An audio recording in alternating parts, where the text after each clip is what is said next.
তোমরা কি আমার কথা শুনতে পাচ্ছ?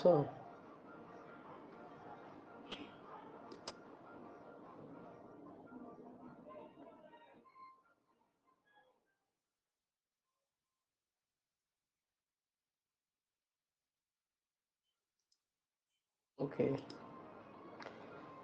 ওকে। তোমাদের ভাইয়ের শরীরটা আজকে আবার একটু খারাপ। গতকালকে একটু ভালো ছিলাম, আজকে আবার বিকাল থেকে একটু অসুস্থ ফিল করতেছি আর কি, অসুস্থ। সমস্যা নেই, তোমাদের ক্লাস কোনো শুরু করলে আবার সুস্থ হয়ে যাবো। সো ওয়েলকাম ব্যাক তোমাদের সুব্রতয় আবার তোমাদের সামনে। আশা করি সবাই ভালো আছো, সুস্থ আছো। আজকে সারাদিন ভালোই ছিলাম, সারাদিন অনেক কাজ করছি।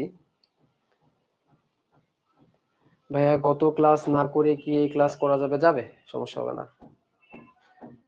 ভাই উদ্ভিদ দেহ থেকে পানি বের হয়ে যাওয়া তো পশুধন বলে, তাহলে মানুষের মানুষের শিরুর থেকে শরীর থেকে ঘাম হয়ে যাওয়ার প্রক্রিয়াকে কি, মানুষের শরীর থেকে ঘাম হয়ে যে বের হয়ে যাওয়ার প্রক্রিয়াকে বর্জ্য নিষ্কাশন বলে সহজ বাংলায়। আচ্ছা, তো আজকে বেসিক্যালি আমার মানে আজকে একটু সুস্থ সুস্থ ফিল করতেছিলাম, তো তো যার কারণে আজকে আবার তোমাদের রাব্বি ভাইরে পাইছি।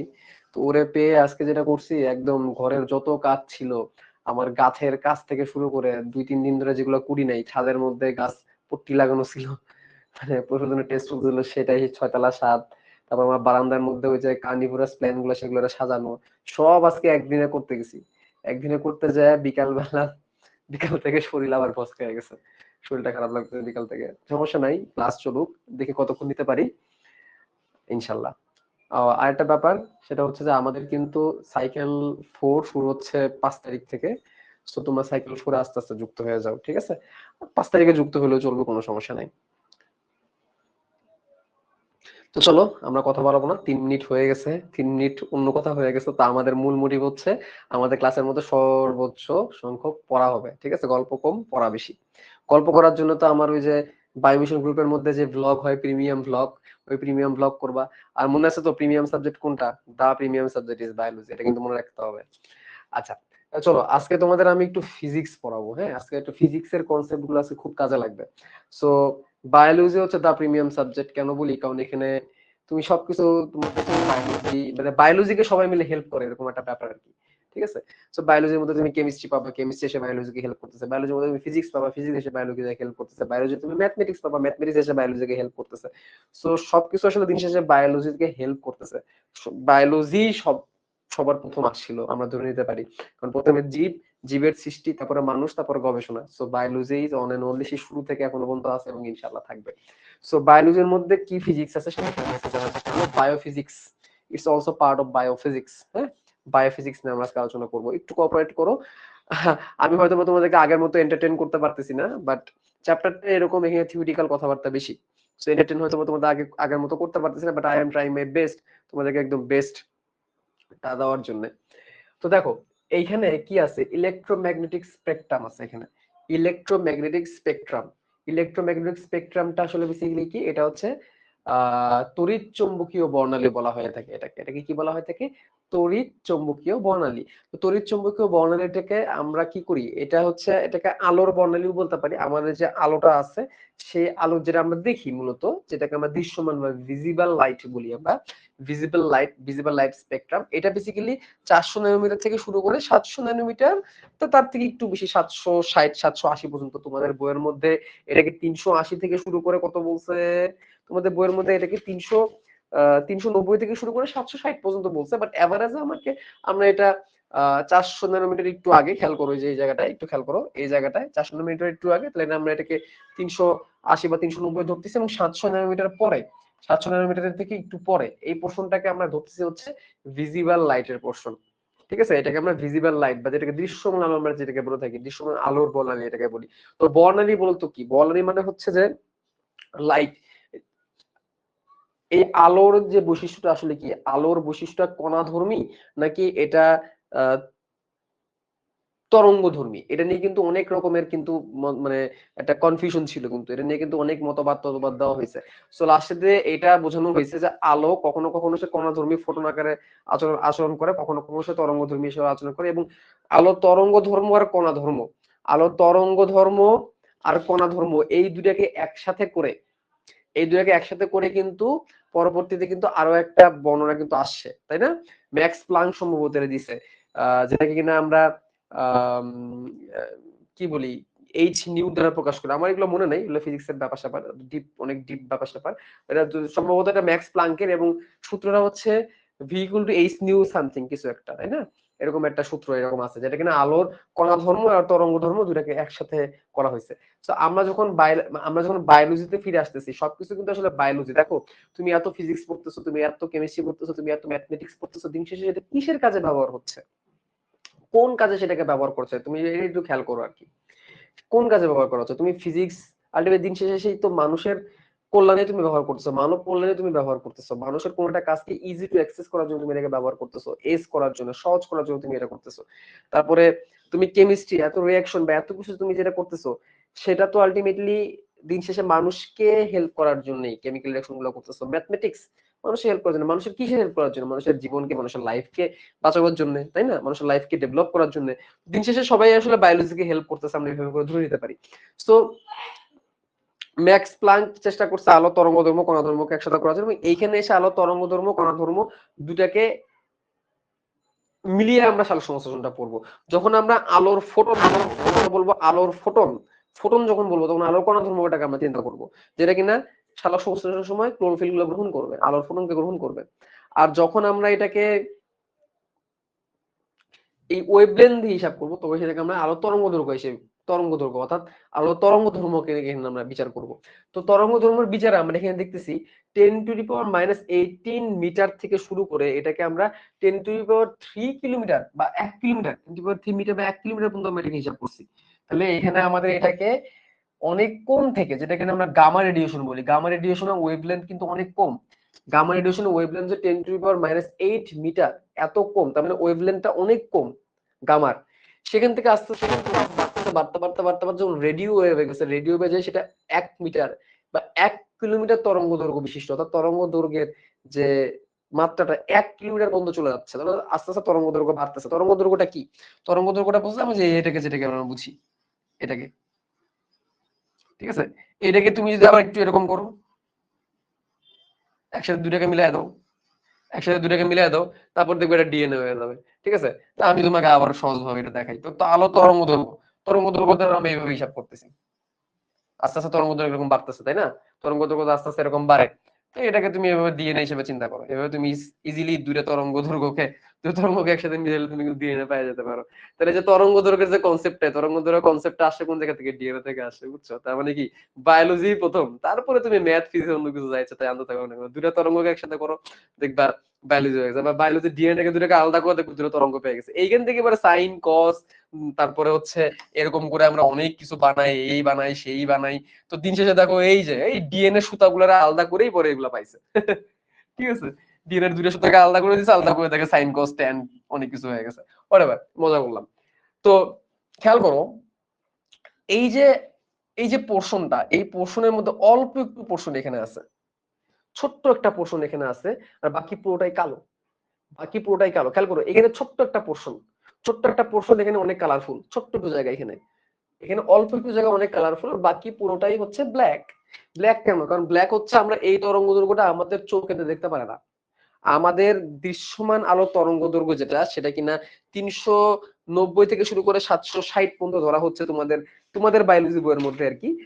390 ন্যানোমিটার থেকে 760 ন্যানোমিটার যেটাকে আমরা ধরতেছি, এইটুকুর মধ্যে আমি দেখতে পারবো। এইটুকুর মধ্যে আমি সাদা আলো দেখতে পারবো। কি আলো দেখতে পারবো? সাদা আলো দেখতে পারবো।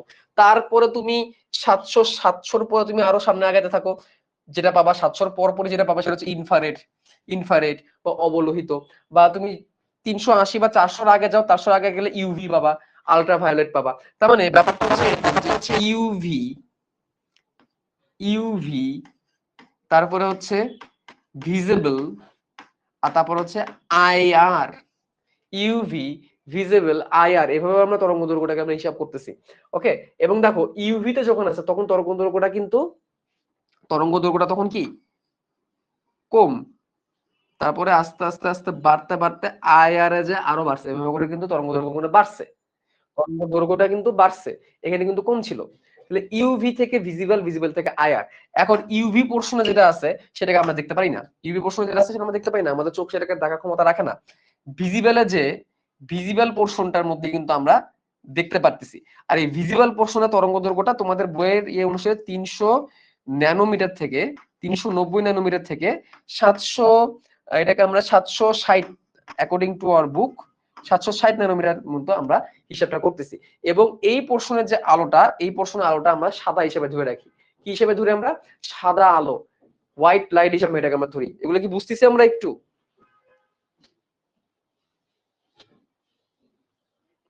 এগুলো কি আমরা বুঝতেছি? আচ্ছা, বুঝার তো কথা।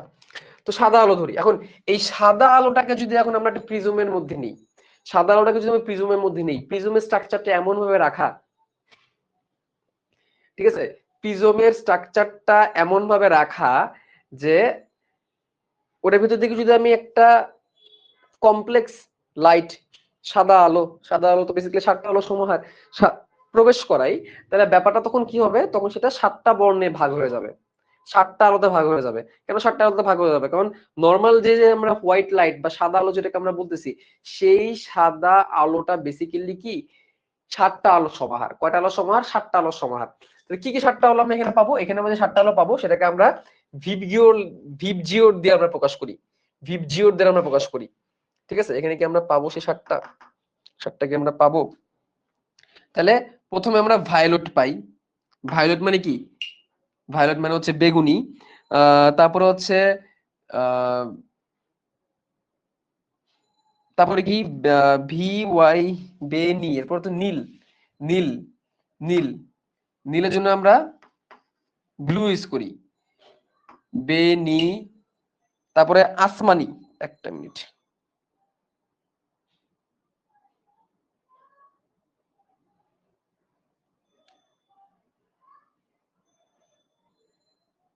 আচ্ছা, এখানে ইন্ডিগো, এখানে বেসিক্যালি ইন্ডিগো কালারটাকে ইন্ডিকেট করছে, ভি আই, ইন্ডিগো, আই। তাহলে ইন্ডিগোর জন্য আমি কোন কালারটা ইউজ করব? আই, আই, এটাকে ইউজ করলাম। তারপরে বেনি আসমানির জন্য আমরা এই ব্লু কালারটাকে ব্যবহার করলাম, বেনি স, সর জন্য আমরা সবুজ কালারটাকে ব্যবহার করব, সবুজ, তার মানে গ্রিন। স, হ, হর জন্য আমরা ইয়েলো কালারটাকে ব্যবহার করব, ইয়েলো। কলা, কলা, কলার জন্য প্রথমে অরেঞ্জ কালারটাকে ব্যবহার করব, অরেঞ্জের ও। আর লালের জন্য আমরা পিওর রেড কালারটাকে ব্যবহার করব, পিওর রেড কালারটাকে ব্যবহার করব। আর এই হচ্ছে ভিবজিওর, এই হচ্ছে ভিবজিওর, ঠিক আছে। ভায়োলেট, ইন্ডিগো, ব্লু বা আসমানি যেটাকে আমরা বলি, গ্রিন, হলুদ, লাল, কমলা আর লাল, বেনিয়া সহ কলা। এখন বলতে পারো ভাই আমরা করতেছি বায়োলজি ক্লাস, বায়োলজি ক্লাসের মধ্যে আপনি কি ইলেকট্রোম্যাগনেটিক স্পেকট্রাম পড়ানো শুরু করছেন? এইটাই তো মজা, এইটাই তো শুভ্র ভাইয়ের বায়োলজি ক্লাসের মজা। ঠিক আছে, কোত্থেকে যে কই যাবে, কোত্থেকে যে কই যাবে তোমার নিজেও টের পাবো না। এবং যখন তোমাদের সালোক সংশ্লেষণটা পড়া হয়ে যাবে, যখন তোমাদের শ্বসনটা পড়া হয়ে যাবে, তখন তোমরা কি বলবা জানো? যারা যারা রেগুলার ক্লাস করতেছো, যারা আগের ক্লাসগুলো বুঝছো, আচ্ছা এমন কি হয়েছে যে তুমি আমার এখানে 1.5 ঘন্টা ক্লাস করছো আর আগের ক্লাস বোঝো না, এরকম কি হয়েছে কখনো? এরকম হওয়ার কথা না। যে পুরো ক্লাসটা করবা ভালো করে, এই পুরো লেকচার সবগুলো করবা, লাস্টে ক্লাস শেষ হওয়ার পরে এমনি ইয়েস বলবা, একটা এমনি ইয়েস বলবা, মানে তুমি এমন জিনিস শিখবা এই ক্লাসের থ্রুতে, এমন জিনিস তুমি শিখবা যেটা আমি তোমাকে গ্যারান্টি দিতে পারি তুমি আরেকটা স্টুডেন্ট পড়াইতে পারবা। এবং আরেকটা কথা মাথায় রাখবা, আমার এই ক্লাসগুলো যারা মন দিয়ে করবে A to Z, তারা খুব ভালো টিচার হইতে পারবে, তারা খুবই ভালো টিচার হইতে পারবে। ঠিক আছে, একদম A to Z, যা বইয়ে নাই তাও আছে। এই জিনিসগুলো বইয়ে আছে বাট ওরকম ডিসক্রাইব করে না, বাট আমার তোমাকে ডিসক্রাইব করতে হবে। এই আলোর কনসেপ্টটা অনেক বেশি গুরুত্বপূর্ণ। এই আলোর কনসেপ্ট তুমি না বুঝলে, আলোর সংশ্লেষণে আলোর ভূমিকা তুমি ভালো করে বুঝবে না। যেখানে আলো, আলো আছে, আলো, শালক সংশ্লেষণ, শালক সংশ্লেষণ, শালক আলোক থেকে শব্দটা আসছে, লাইট থেকে শব্দটা আসছে। লাইটকেই তুমি যদি ভালো করে না বুঝো, লাইটকেই তুমি যদি ঠিক মতো না বুঝো, তুমি কিসের শালক সংশ্লেষণ বললা? ঠিক আছে, তুমি কিসের শালক সংশ্লেষণ বললা? তুমি লাইটটাই ভালো করে বুঝো না। ফিজিক্স, ওকে, দেখছো আমি তোমাদের ফিজিক্স পড়াচ্ছি, ভাবতেছি একটা ফিজিক্সের ব্যাচ ওপেন করে দিই, তাই না? ফিজিক্সের ব্যাচ ওপেন করি, কি ফিজিক্সের ব্যাচ ওপেন করলে পড়াইতে পারবো? পড়ার তো কথা, তাই না? চলো দেখি আজকের ফিজিক্স পড়ার উপর ডিপেন্ড করবে আমি ফিজিক্স ব্যাচ নামাবো কি নামাবো না। ঠিক আছে, শুভ্র ভাইয়ের ফিজিক্স ব্যাচ আজকে থেকে আমরা দেখি এটাকে করা যায় কিনা। ভালোই তো ফিজিক্স পড়াইতে পারি। দেখো আজকে তোমাদের ফিজিক্স পড়াচ্ছি আমি তোমাদেরকে, একদম টোটাল ফিজিক্স, রিয়েল ফিজিক্স। কি শুনো, রিয়েল ফিজিক্স, মেডি ফিজিক্স না, অরিজিনাল ফিজিক্স। দেখো কিডিং, তবে নামাইতে হবে একটা ফিজিক্স ব্যাচ। খেয়াল করো, আমরা এখান থেকে আসি ভায়োলেট। তো বেসিক্যালি একটা মজার জিনিস খেয়াল করো, আমি জানি না তুমি এভাবে করে কেউ চিন্তা করছো কিনা। ভায়োলেট কালার দিয়ে তো আমি শুরু করছি, তাই না? দৃশ্যমান আলো তরঙ্গদৈর্ঘ্যে প্রথমে আছে violet colour, violet violet violet violet. ভায়োলেটের পরে আমরা কি পাইছি? ভায়োলেটের পরে আমরা পাইছি হচ্ছে indigo indigo indigo indigo indigo indigo indigo. ইন্ডিগোর পরে আমরা কি পাইছি? ইন্ডিগোর পরে পাইছি আমরা blue blue blue blue blue blue blue blue blue. ব্লুর পরে আমরা কি পাইছি? ব্লুর পরে আমরা পাইছি green green green green green green green green green. গ্রিনের পরে আমরা কি পাইছি? গ্রিনের পরে পাইছি ইয়েলো ইয়েলো ইয়েলো। তারপর পাইছি কি? তারপর পাইছি আমরা orange orange orange orange orange orange orange orange orange orange orange orange orange orange orange orange orange orange. অরেঞ্জের পর আমরা কি পাইছি? অরেঞ্জ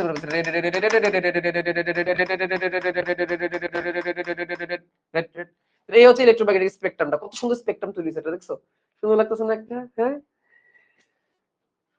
ওকে। তো এখানে একটা সুন্দর স্পেকট্রাম তৈরি হয়েছে। তো এইটা হচ্ছে বেসিক্যালি দৃশ্যমান আলো বা ভিজিবল লাইট, এবং এখানে 300 ন্যানোমিটার থেকে 760 ন্যানোমিটারটা এখানে এটার মধ্যে বিরাজ করতেছে। এখন একটু খেয়াল করো, শুরু হয়েছে ভায়োলেট থেকে, যার তরঙ্গ দৈর্ঘ্য কম, শেষ হয়েছে রেডে, যে তার তরঙ্গ দৈর্ঘ্য বেশি। এখন ভায়োলেট থেকে যদি আমরা একটু ব্যাকে যাওয়ার চেষ্টা করি, তাহলে তরঙ্গ দৈর্ঘ্য থেকে অবশ্যই কমবে, তাই না? তরঙ্গ দৈর্ঘ্য থেকে অবশ্যই কম, ব্যাক সাইডে, লেফট সাইডে তরঙ্গ দৈর্ঘ্য কম, আর ওই সাইডে তরঙ্গ দৈর্ঘ্য বেশি।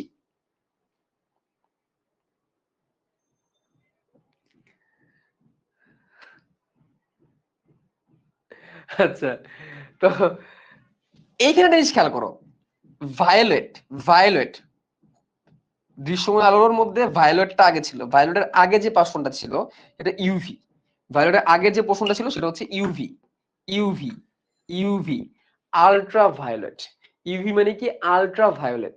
ভায়োলেটের মধ্যে আলট্রা লেভেলের, আলট্রা লেভেল মানে কি? আলট্রা বলতে বোঝাচ্ছে যে দৃশ্যমান থেকে কম। Ultraviolet, ultrasound, ultrasound. Ultrasonography করে না? আলট্রাসোনোগ্রাফি, আলট্রাসোনোগ্রাফি সাউন্ড কি আমরা শুনি? শুনি না। আলট্রাসোনো সাউন্ড কি আমরা শুনি? দেখো এই যে আলট্রাসোনো, আলট্রাসোনো তো সাউন্ড, সাউন্ড দিয়ে কাজটা করতেছে আলট্রা সাউন্ড। এবং কি করতেছে? আলট্রাসোনো দিয়ে মানুষের টেস্ট করতেছে। আলটিমেটলি হেল্প কারা করতেছে? বায়োলজিরই কিন্তু হেল্প করতেছে। জিনিস এত কিছু তৈরি হচ্ছে কারে হেল্প করার জন্য? বায়োলজির হেল্প করার জন্য। সবাই মিলে বায়োলজির হেল্প করতেছে। তাহলে প্রিমিয়াম সাবজেক্ট কে? দা প্রিমিয়াম সাবজেক্ট বায়োলজি। বায়োলজি হচ্ছে ব্যাপারটা হচ্ছে, এটা হচ্ছে আইফোনের মতো। বায়োলজি হচ্ছে দা আইফোন। আর অন্যান্য সাবজেক্ট, ম্যাথ হচ্ছে সিম্ফনি, ম্যাথ ফিজিক্স হচ্ছে সিম্ফনি। ঠিক আছে? তো এই জন্য বায়োলজি হচ্ছে দা প্রিমিয়াম আইফোন। তারপরে দেখো লাস্টে যায় এসে শেষ হয়েছে রেডে। রেডে যে শেষ হয়েছে, রেডে যে শেষ হওয়ার পরে পরের যে কালারটা আমি পাচ্ছি, বা পরের যে স্পেকট্রাম আমি যেটা পাচ্ছি, এটা হচ্ছে ইনফ্রারেড বলতেছে। দেখো নামের মধ্যে ইনফ্রারেড, অবলোহিত। ইনফ্রারেড, অবলোহিত, অব অব লোহিত থেকে বেশি, অবলোহিত। তাহলে আলট্রা ভায়োলেট, ঠিক আছে? অতি বেগুনি, অতি বেগুনি, অবলোহিত, অতি বেগুনি, অবলোহিত। ঠিক আছে? এই বেগুনির মাত্রাটা বেশি, কারণ তরঙ্গ দৈর্ঘ্য বেশি। তরঙ্গ দৈর্ঘ্য চিকন, তরঙ্গ দৈর্ঘ্য চিকন, চিকন তরঙ্গ দৈর্ঘ্য পাওয়ারটা বেশি। কিন্তু মনে রাখবা, কোন তরঙ্গ দৈর্ঘ্য পাওয়ার বেশি? যেটা যত চিকন হয়। এটা ভাবলে ভুল হবে যে তরঙ্গ দৈর্ঘ্য এখানে অনেক বড়, তার মানে পাওয়ারটা অনেক বেশি না। তরঙ্গ দৈর্ঘ্য যত চিকন হচ্ছে, তার পাওয়ারটা কিন্তু তত বাড়তেছে। যত চিকন তত তার ভেদ করার ক্ষমতা, ভেদন ক্ষমতা কিন্তু বাড়বে। ভুল বললাম? তরঙ্গ দৈর্ঘ্য যত চিকন হবে, তত তার ভেদন ক্ষমতা বাড়বে না কমবে? তরঙ্গ দৈর্ঘ্য যখন যত বাড়বে, তত তার কিন্তু, হ্যাঁ, তত তার হারায় যাওয়ার দূরত্বটা বাড়বে, বা তার পাওয়ারটা কিন্তু তত কিন্তু কি হবে? ব্র্যান্ড তত তার কিন্তু দূরত্ব বাড়বে। দূরত্ব বাড়ার সাথে তার হারায় যাওয়ার ক্যাপাবিলিটিও কিন্তু কি হয়ে যাবে? বাড়তে থাকবে। তো এই জন্য অতি বেগুনি বলতেছি এটা আমরা। বেগুনি আগেটা অতি বেগুনি বলতেছি, আর অবলোহিত বলতেছি এটাকে আমরা। লাল থেকে পাওয়ারটা তার কিন্তু কি কমতেছে। যাই হোক, তো এই হচ্ছে আমার দৃশ্যমান আলো তরঙ্গ দৈর্ঘ্য। দৃশ্যমান আলো তরঙ্গ দৈর্ঘ্য আমরা এই যে এখান থেকে শুরু করছি। আমরা আমাদের বইয়ের সাথে যদি মিলাই নিতে চাই, বইয়ের সাথে মিলাই নিলে আমরা এটাকে 390 থেকে শুরু করব। 390 থেকে শুরু করবো, বইয়ের সাথে মিলানোর জন্য এটাকে আমরা 760 যায় শেষ করব। ঠিক আছে? ওকে। তো এই হচ্ছে আমাদের ইলেকট্রোম্যাগনেটিক স্পেকট্রাম। তো আমাদের যে আলোটা আমরা পাচ্ছি, সেই আলোটাকে আমরা এইভাবে ভাগ করতে পারি। বাট আমাদের কাছে গামা রে আছে, এক্স রে আছে, আলট্রাভায়োলেট আছে, ইনফ্রারেড আছে, রেডিও ওয়েভ আছে, মাইক্রোওয়েভ আছে, এবং বড় বড় রেডিও ওয়েভ আমাদের কাছে আছে, যেগুলো আমরা দেখতে পাই না। এই পুরো কালো পোর্শন, যেটা আমাদের চোখে আমাদের দেখা সম্ভব না, শুধুমাত্র এই সাদা, এই পার্টটুকু আমরা সাদা আলো হিসেবে দেখি, ওটাকে ভাঙতে পারি চাইলে আমরা। আমরা যদি অন্যান্য স্পেকট্রাম গুলো দেখতাম, অন্যান্য লাইট গুলো যদি দেখতাম, আমরা পাগল হয়ে যেতাম। আমাদের চোখের সামনে যদি এক্স রে চলে যেত, আমাদের চোখের সামনে যদি গামা রে চলে যেত, আমাদের চোখের সামনে যদি এই মাইক্রোওয়েভ যাওয়া শুরু করতো, আমরা পাগল হয়ে যেতাম, লিটারালি আমরা পাগল হয়ে যেতাম। তো এই জন্য আল্লাহ মহান আল্লাহ তাআলা যা করছেন সব আমাদের ভালোর জন্যই করছেন।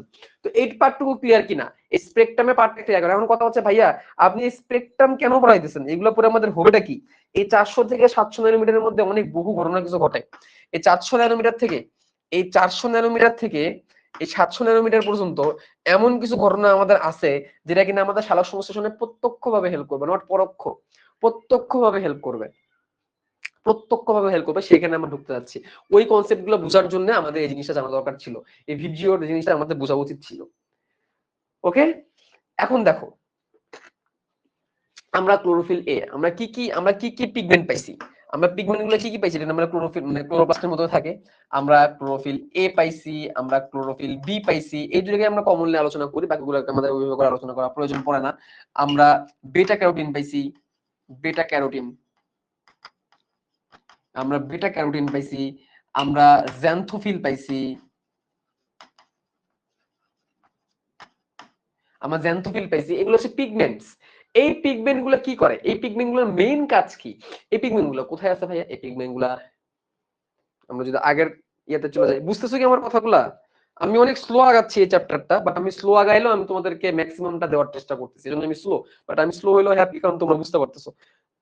এই যে থাইলাকয়েড, এই থাইলাকয়েডের মেমব্রেন, থাইলাকয়েডের ভিতরে প্রকোষ্ঠ এবং এই যে ল্যামিলি, এই যে ল্যামিলি, আমি যদি আরো বেশি ভালো করে বলি, যে সাদাগুলো থাইলাকয়েড মেমব্রেন, ঘন জায়গাটা হচ্ছে থাইলাকয়েডের ভিতরে প্রকোষ্ঠ, এবং এই হচ্ছে থাইলাকয়েডের ল্যামিলি, থাইলাকয়েড থেকে বের হওয়া ল্যামেলি, স্ট্রোমা ল্যামেলি বা গ্রানাম ল্যামেলি। এই ল্যামেলির প্রাচীরে এবং থাইলাকয়েডের ভেতরে এবং থাইলাকয়েডের মেমব্রেনে, এই থাইলাকয়েডের ভিতরে আর কি, থাইলাকয়েডের ভেতরে কি আছে? কন্টোসোম আছে। কন্টোসোম, কন্টোসোম কি? কন্টোসোম হচ্ছে 200 থেকে 300 পরিমাণ বিভিন্ন রকমের রঞ্জক, সেগুলো chlorophyll A, chlorophyll B, C, D, E, তারপরে xanthophyll, carotenoid, phycocyanin, phycoerythrin etcetera etcetera, এসব রঞ্জক থাকে। ম্যাক্সিমাম ক্ষেত্রে chlorophyll A, chlorophyll B, carotene আর জ্যান্থোফিল, ক্যারোটিন তিনটা কালার বললেই চলে, তিনটা রঞ্জক বলে বলে, ক্লোরোফিল এ, ক্লোরোফিল বি আর ক্যারোটিন, এই তিনটা দিয়ে তুমি মোটামুটি সব পার করে ফেলতে পারবা। এই তিনটা বেশি পরিমাণে থাকে। তো এই তিনটা এখানে আছে, এটার ভিতরে আছে রঞ্জক গুলো আছে। রঞ্জক গুলো আসলে মেনলি কাজ কি? এই যে পুরো সালোক সংশ্লেষণটা করতেছি আমরা, বেসিক্যালি লাইট নিয়ে কথা বলছি। আমরা কি নিয়ে কথা বলতেছি? লাইট নিয়ে কথা বলতেছি। লাইট নিয়ে কথা বললে তুমি এখন বলতে পারবা আমরা সালোক সংশ্লেষণের কোন ফেজের মধ্যে আছি? লাইট ডিপেন্ডেন্ট ফেজ আছে না লাইট ইন্ডিপেন্ডেন্ট ফেজ আছে? তুমি কি বলতে পারবা? বলো, আমরা লাইট ডিপেন্ডেন্ট ফেজ আছে না লাইট ইন্ডিপেন্ডেন্ট ফেজের মধ্যে আছে? আমি জানি যেহেতু তোমরা লাইট নিয়ে কথা বলতেছো, তোমরা বুঝতে পারতেছো, তোমরা নিজেরাই ধরে ফেলতে পারছো আমরা আসলে লাইট ডিপেন্ডেন্ট ফেজে আছি। আমরা কোথায় আছি? লাইট ডিপেন্ডেন্ট ফেজে আছি। ভাই বেটা ক্যারোটিন কি ক্যারোটিনের একটা ক্লাসিফিকেশন? জি জি ভাইয়া, জি। ক্যারোটিনের 4টা টাইপ আছে, alpha carotene, beta carotene, delta carotene আর গামা ক্যারোটিন। এর মধ্যে আমরা বেটা ক্যারোটিনটার কথা লিখলাম আর কি। তো আমরা লাইট ডিপেন্ডেন্ট ফেজের মধ্যে আছি ভাইয়া। তো লাইট ডিপেন্ডেন্ট ফেজের মধ্যে যেহেতু আছে, তাহলে লাইট আমাদের মেনুরি। রাব্বি, রবিনরে ফোন দিও। রবিন আমার ফোন দিয়েছে, কথা বলতে পারিনি। তো বেটা মানে লাইট ডিপেন্ডেন্ট ফেজে আছি। ওকে, তার মানে লাইট লাগবে, লাইট লাগবে। লাইট ডিপেন্ডেন্ট ফেজের মূল উদ্দেশ্য কি ছিল তোমাদেরকে মনে আছে? একটু রিক্যাপ করতে হবে, একটু পিছনে যাইতে হবে। একটু পিছনে না গেলে তোমরা ধরতে পারবে না আমি আসলে কি পড়াতে চাইতেছি। লাইট ডিপেন্ডেন্ট ফেজের মূল উদ্দেশ্য কি ছিল? Can you remember? Light dependent ফেজের আমাদের মূল উদ্দেশ্য কি ছিল? এই যে লাইট ডিপেন্ডেন্ট ফেজ, এটা সানলাইট। যারা করো নাই তারা তোমরা 1 নম্বর ক্লাসটা করে আসো, এই চ্যাপ্টারের 1 নম্বর ক্লাস করে আসো, তাহলে বুঝতে পারবা। 1 নম্বর ক্লাস অনেক বেসিক। যারা একদমই পড়ো নাই অন্তত 1 নম্বর ক্লাসটা করে আসো। এই হচ্ছে light dependent phase. Light dependent ফেজের মূল প্রোডাকশন কি ছিল বলো? লাইট ডিপেন্ডেন্ট ফেজের মূল প্রোডাকশন কি ছিল তোমাদের কি মনে আছে? লাইট ডিপেন্ডেন্ট ফেজের মূল প্রোডাকশন, ভুলো আবার কার্বন ডাই অক্সাইড, অক্সিজেন বইলো না কিন্তু। অক্সিজেন ছিল বাই প্রোডাক্ট, উপজাত হিসেবে পাইছি। অক্সিজেন বাই প্রোডাক্ট হিসেবে পাইছি, উপজাত। ওটা আমার মানে আলোচনার মধ্যে পরে আসবে। Main, very good, very good, তার মানে তোমরা আমার ক্লাস করো। মেইন প্রোডাক্ট ছিল হচ্ছে এটিপি আর এনএডিপিএইচ2। মেইন উদ্দেশ্য এটিপি এবং এনএডিপিএইচ2, এটাকে আমি এনএডিপিএইচএইচ+ দিয়ে বলতে পারি। এনএডিপিএইচ2 কে এনএডিপিএইচএইচ+ দিয়েও লেখা হয়। এইগুলো হচ্ছে আমার মেইন জিনিস। এইগুলোকে হেল্প নিয়ে আমি কি করব? লাইট ইন্ডিপেন্ডেন্ট ফেজ অর্থাৎ ডার্ক ফেজে যে আমি কার্বনকে, যেহেতু হাইড্রোজেন আছে, বিচরণ করব, কার্বন বিচরণ করব। এটা জন্য C3 C4 ক্যাম্প প্রসেস আছে আমাদের। তো আমরা মেইনলি এখনো মতো লাইট নিয়ে কথাবার্তা বলতেছি। আমরা এখনো পানিকে ভাঙতেই পারি না, আমরা এখনো লাইটকে চিনতেছি। লাইট ডিপেন্ডেন্ট ফেজে কিন্তু পানিকে ভাঙা হয়, পানিকে ভাঙলে কিন্তু আমরা এই অক্সিজেনটা পাই পানিকে ভাঙার মাধ্যমে। পানিকে ভাঙতে গেলে আমার লাইট লাগবে, সেই লাইটটাকে এখন আমরা চিনতেছি। পানিকে ভাঙার তো প্রশ্নই আসে না এখনো পর্যন্ত। পানি পর্যন্ত আমরা এখন যাইতেই পারি নাই। আমরা এখনো পর্যন্ত লাইট নিয়ে পড়ে আছি, লাইটটা কি চিনতেছি। আগের ক্লাসে আমরা ক্লোরোফিল চিনছি, যে লাইট কার উপর কাজ করবে। আগের ক্লাসে আমরা ক্লোরোফিল, জ্যান্থোফিল, হ্যান্থেন এগুলোরে চিনছি, এগুলোরে চিনছি। তাহলে প্রথম ক্লাসে আমরা সালোক সংশ্লেষণের কি চিনছি? রঞ্জক গুলাকে চিনছি। দ্বিতীয় ক্লাসে আমরা কি চিনতেছি? দ্বিতীয় ক্লাসে আমরা সেই রঞ্জকের যার উপর এফেক্টটা করবে লাইট, সে লাইটটাকে চিনতেছি। ঠিক আছে, আজকে লাইটটাকে চিনতেছি, এরপরে আমরা লাইটকে দ্বারা পানিকে ভাঙবো, তারপর আমরা আসল জায়গায় ঢুকবো। ঠিক আছে, তাহলে চলো আবার একটু দেখি আমরা যদি সালোক সংশ্লেষণের মেইন রিয়াকশনটার দিকে যদি চলে যাই, রিয়াকশনের দিকে আমরা খেয়াল করছিলাম যে পানিকে ভাঙবে, পানিকে ভেঙে লাইট ডিপেন্ডেন্ট ফেজে সূর্যালোক লাগবে এবং ক্লোরোফিল লাগবে, কার্বন ডাইঅক্সাইডের কথাই আসতেছে না। তো আমরা প্রথম ক্লাসে বেসিক্যালি ক্লোরোফিল গুলাকে চিনছি, আজকের ক্লাসে আমরা সূর্যালোকটাকে ভালো করে চিনতেছি, সূর্যালোক কিভাবে ক্লোরোফিলকে হেল্প করে। আর সূর্যালোক ক্লোরোফিলের উপর পড়লে কি হবে, ক্লোরোফিলটা আসলে কোথায় আছে ভাইয়া, ক্লোরোফিলটা কোথায় আছে, ক্লোরোফিলটা পাতায় আছে, পাতার কোন জায়গায় আছে, পাতার ক্লোরোপ্লাস্টের মধ্যে আছে, ক্লোরোপ্লাস্টের কোন জায়গায় আছে, থাইলাকয়েডের ভিতরে আছে, থাইলাকয়েডের ভিতরে ক্লোরোফিল গুলো আছে। তো এই ক্লোরোফিলের উপরে যখন লাইটটা পড়বে ভাইয়া, ক্লোরোফিলের উপরে যখন লাইটটা পড়বে তখন ক্লোরোফিলের মধ্যে কিছু পরিবর্তন হবে। ক্লোরোফিল কোথায় আছে, থাইলাকয়েডের ভিতরে আছে, থাইলাকয়েডের মেমব্রেনে, থাইলাকয়েডের ভিতরে বা গ্রানাম যে ল্যামেলির প্রাচীরে আছে। তো এইগুলোর উপর যখন লাইটটা পড়বে, লাইট তো এরাই নিবে তাই না, এগুলোর উপর যখন লাইটটা পড়বে, লাইট পড়ার পর তখন এটা উদ্দীপিত হবে। কোন আলোতে উদ্দীপিত হবে এটাই এখন আমাদের বোঝানোর জন্য আমি স্পেকট্রামটা তোমাদেরকে দেখাইছি। তাহলে মোদ্দা কথা হচ্ছে chlorophyll A, chlorophyll B, carotene, xanthophyll, এরা কি করবে, এরা লাইটকে রিসিভ করবে। তার মধ্যে বি, জ্যান্থোফিল আর ক্যারোটিন এগুলোকে অ্যান্টেনা কমপ্লেক্স বলে।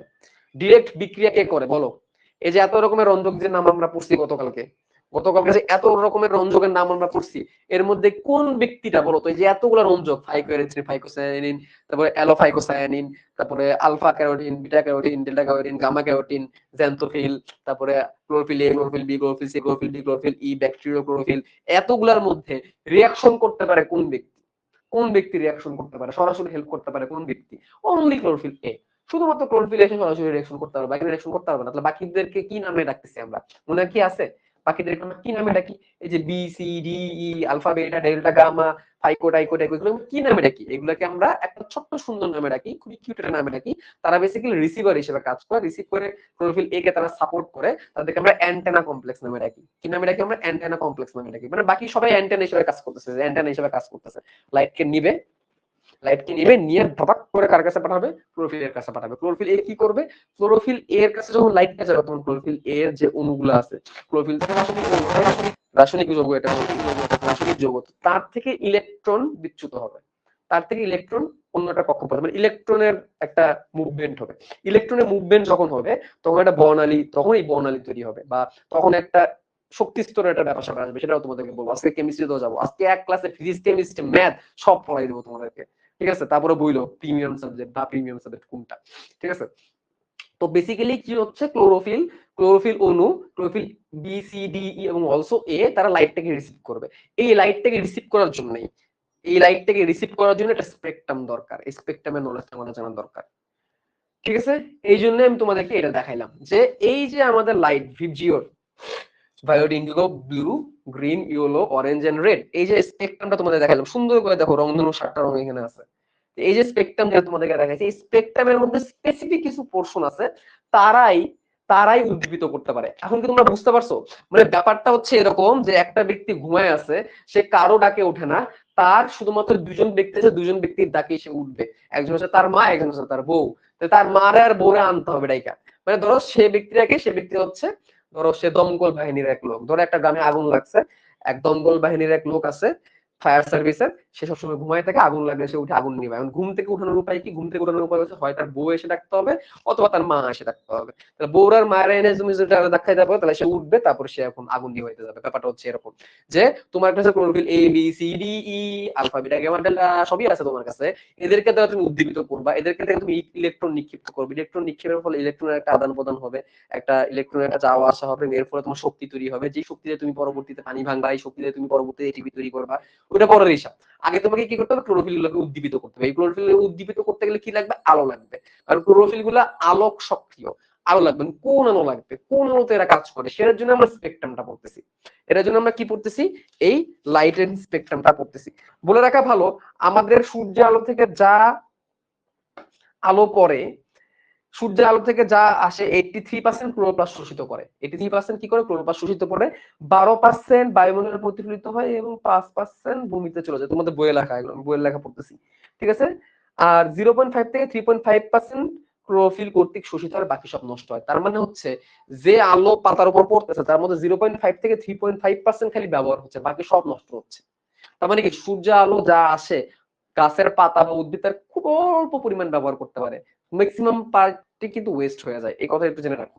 এখন এই স্পেকট্রামটার হেল্প এখন আমরা নিব, এই স্পেকট্রাম থেকে আমরা জানার চেষ্টা করব, এই স্পেকট্রাম থেকে আমরা জানার চেষ্টা করব যে আসলে কোন আলোটা বেশি পছন্দ করে উদ্ভিদ সালোক সংশ্লেষণের জন্য, সেটা এখন আমাদের মূল উদ্দেশ্য। ঠিক আছে, এখন কি তুমি একটু বুঝতে পারছো আমরা কেন আলো পড়তেছি, আলো কেন পড়তেছি, এই কনসেপ্টটা কি তোমাদের এখন একটু ক্লিয়ার হইছে? আলো পড়ার মূল উদ্দেশ্য কি? ক্লিয়ার হলে তো ভালো, না হলে তো আবার বিপদ। আলো পড়ার মূল উদ্দেশ্য তুমি যদি না জানো তাহলে তোমার পড়ায় লাভ নাই। ঠিক আছে, এই হচ্ছে স্পেকট্রামটাকে আমি উপরে উঠাই দিলাম। ভাইয়া চ্যাপ্টার 8 এর মেডিকেল কোশ্চেন ব্যাংক সলভ, আচ্ছা আচ্ছা আচ্ছা, হ্যাঁ এটা দেওয়া লাগবে, রেডি আছে, দিতে হবে কি আপলোড করে। এখন আমি আরেকটা ছবি নিয়ে আসবো, এটা হচ্ছে সেটা।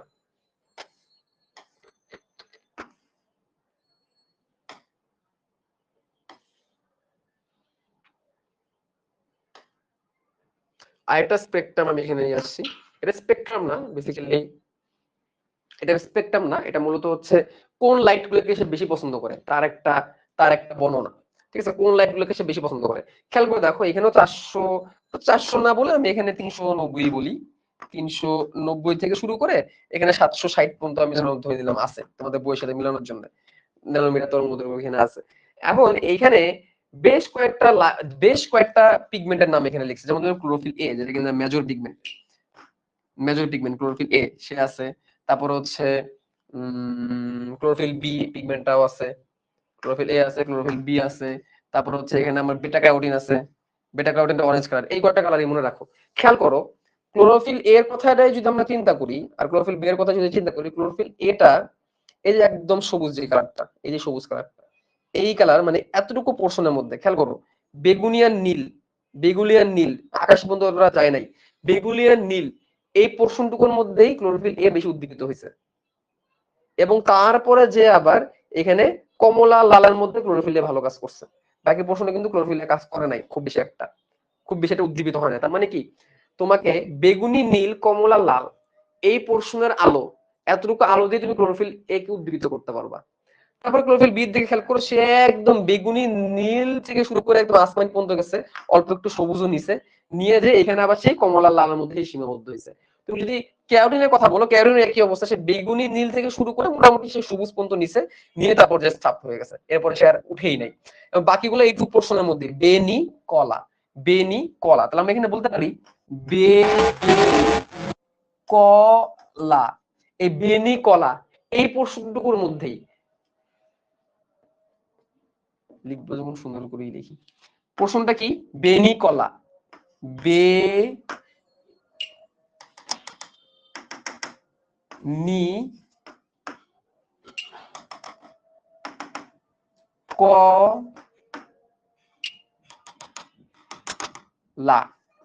এই পোর্শনটুকু বেগুনি নীল কমলা লাল, বেগুনি নীল কমলা লাল, এইটুক পোর্শনের মধ্যেই দেখো সালোক সংশ্লেষণের যে রঞ্জকগুলা, এই রঞ্জকগুলো উদ্দীপিত হচ্ছে, এবং তারা এই পোর্শনের মধ্যে এত তরঙ্গ দৈর্ঘ্য, এটা কিন্তু তরঙ্গ দৈর্ঘ্যের পরিমাণ কতটুকু আলো সে শোষণ করতেছে, এই তরঙ্গ দৈর্ঘ্যের মধ্যেই কিন্তু এরা কাজ করবে ভালো। তাহলে এই যে ইলেকট্রোম্যাগনেটিক স্পেকট্রামটা আছে, এই পুরো ইলেকট্রোম্যাগনেটিক স্পেকট্রামের মধ্যে তো আমি শুধুমাত্র দৃশ্যমান আলোটুকু নিব, বাকিগুলো তো নিবই না। এই দৃশ্যমান আলোর মধ্যে আমরা এই পোর্শনটুকু এবং এই পোর্শনটুকু আমরা বেশি ব্যবহার করব। এইটুকু পোর্শন আমরা বেশি ব্যবহার করব কিসের জন্য? সালোক সংশ্লেষণের জন্য। কারণ এই পোর্শনের যে লাইটটা আছে, এই লাইটটা সব তো সাদা আলো হিসেবে আসতেছে, সাদা আলো হিসেবে আসার পরেও সাদা আলো হিসেবে বাকি আলোগুলো তো আসলে উদ্ভিদ গ্রহণ করতেছে না, ছেড়ে দিচ্ছে, উদ্ভিদের পাতা গ্রহণ করতেছে না, সে ছেড়ে দিচ্ছে। ঠিক আছে, তো এই আলোটুকু বেনি কলা, এই আলোটুকু উদ্ভিদ গ্রহণ করতেছে, উদ্ভিদ গ্রহণ করতেছে বলতে তার ক্লোরোপ্লাস্ট গুলো গ্রহণ করতেছে, তার পিগমেন্ট গুলো গ্রহণ করতেছে, বাকিগুলো সে ছেড়ে দিচ্ছে, বাকিগুলো ছেড়ে দিচ্ছে। ছেড়ে দেওয়ার কারণে কি হয় খেয়াল করে দেখো, ছেড়ে দেওয়ার কারণে সে কিন্তু সবুজ পোর্শন আলো কিন্তু খুব বেশি গ্রহণ করতেছে না, হলুদ পোর্শন আলো কিন্তু সে খুব বেশি কিন্তু গ্রহণ করতেছে না। এই জন্য খেয়াল করো উদ্ভিদের পাতা, সে বেগুনি নীল পোর্শনটা নিয়ে নিচ্ছে, লাল কমলাও নিয়ে নিচ্ছে, মাঝখানে সে সবুজ পোর্শনটা সে রাখতেছে, বা অল্প একটু হলুদ পোর্শনটা সে রাখতেছে। এই সবুজ পোর্শনের কোনো আলো কিন্তু উদ্ভিদের ক্লোরোফিল গ্রহণ করতেছে না, উদ্ভিদের পাতা গ্রহণ করতেছে না। তাহলে উদ্ভিদের পাতা, উদ্ভিদের ক্লোরোফিল বেনি কলা গ্রহণ করতেছে, বাকিগুলো সে ছেড়ে দিচ্ছে। বাকিগুলো কি সে ছেড়ে দিচ্ছে, তাহলে কোন আলোটাকে সে ছেড়ে দিচ্ছে? সে ছেড়ে দিচ্ছে হচ্ছে সবুজ আলোটাকে সে ছেড়ে দিচ্ছে, সে হালকা সবুজ আলো ছেড়ে দিচ্ছে, সে হালকা হলুদ আলো সে ছেড়ে দিচ্ছে। এই জন্য এই আলোটুকু কিন্তু আমি বাইরে থেকে দেখি গাছের পাতা, গাছের পাতা কেন সবুজ?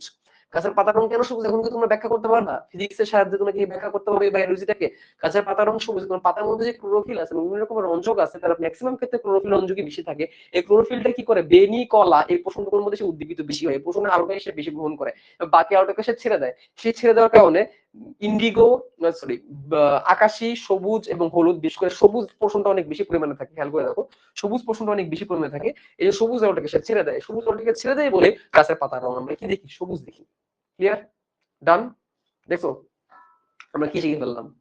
আমরা কেন গাছের পাতার রং আমরা সবুজ দেখি এটা আমি বায়োলজিটা আমি এখান থেকে ক্লিয়ার করে ফেললাম। এখন বলো কেন তুমি বায়োলজিকে প্রিমিয়াম সাবজেক্ট বলবা না? তারপরে কি তোমরা বায়োলজিকে প্রিমিয়াম সাবজেক্ট বলবা না? দা প্রিমিয়াম সাবজেক্ট। এই জিনিসটা কি তোমরা আগে জানতা? কেন হয়? তো এটা আমাদের আসলে মূল পড়ার আলোচনা না যে কেন সবুজ দেখায়, কেন সবুজ দেখে এটা আমাদের আসলে আলোচনার মূল উদ্দেশ্য না, বাট জেনে নিলাম আর কি আমরা। ওকে, এটুক তো ক্লিয়ার যে কোন কাইন্ড কোন আলোটা। এখন আমি যদি একটা মানে অ্যাক্টিভ বা কার্যকর বর্ণালী যদি তৈরি করি আমরা, এখন যদি আমরা একটা কার্যকর বর্ণালী তৈরি করি, কার্যকর বর্ণালী তোমাদের বইয়ের মধ্যে নাই, সবই দিছে কিন্তু কার্যকর বর্ণালী তোমাদের বইয়ের মধ্যে কেন জানি দেয় নাই। একটা কার্যকর বর্ণালী তৈরি করবো এখন আমরা, কার্যকর বর্ণালী। তো হোয়াট ইজ কার্যকর বর্ণালী? কার্যকর বর্ণালী কিছুই না, একটা সাদা দিলাম,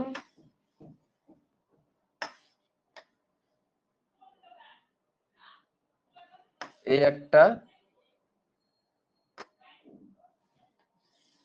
একটা দিলাম, ঠিক আছে। এখন আমরা কার্যকর বর্ণালী দিব। কার্যকর বর্ণালীর মূল উদ্দেশ্য থাকবে কি?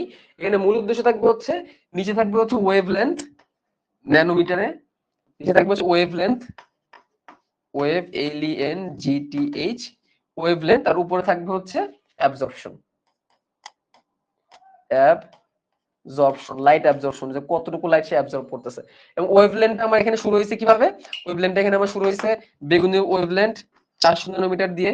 ওয়েভলেন্থ এখানে ন্যানোমিটারে আছে, অবভিয়াসলি ন্যানোমিটারে আছে ওয়েভলেন্থ 400 ন্যানোমিটার এখানে আছে। এবং আমার এখানে 400 থেকে বেনি নি নি নি নি 400 থেকে কত দিব বলো? 400 থেকে 460 480 দিই। একটা আমি তোমাদের বই কি বলছে দেখি। হ্যাঁ 400 থেকে 460 470 পর্যন্ত দিলাম।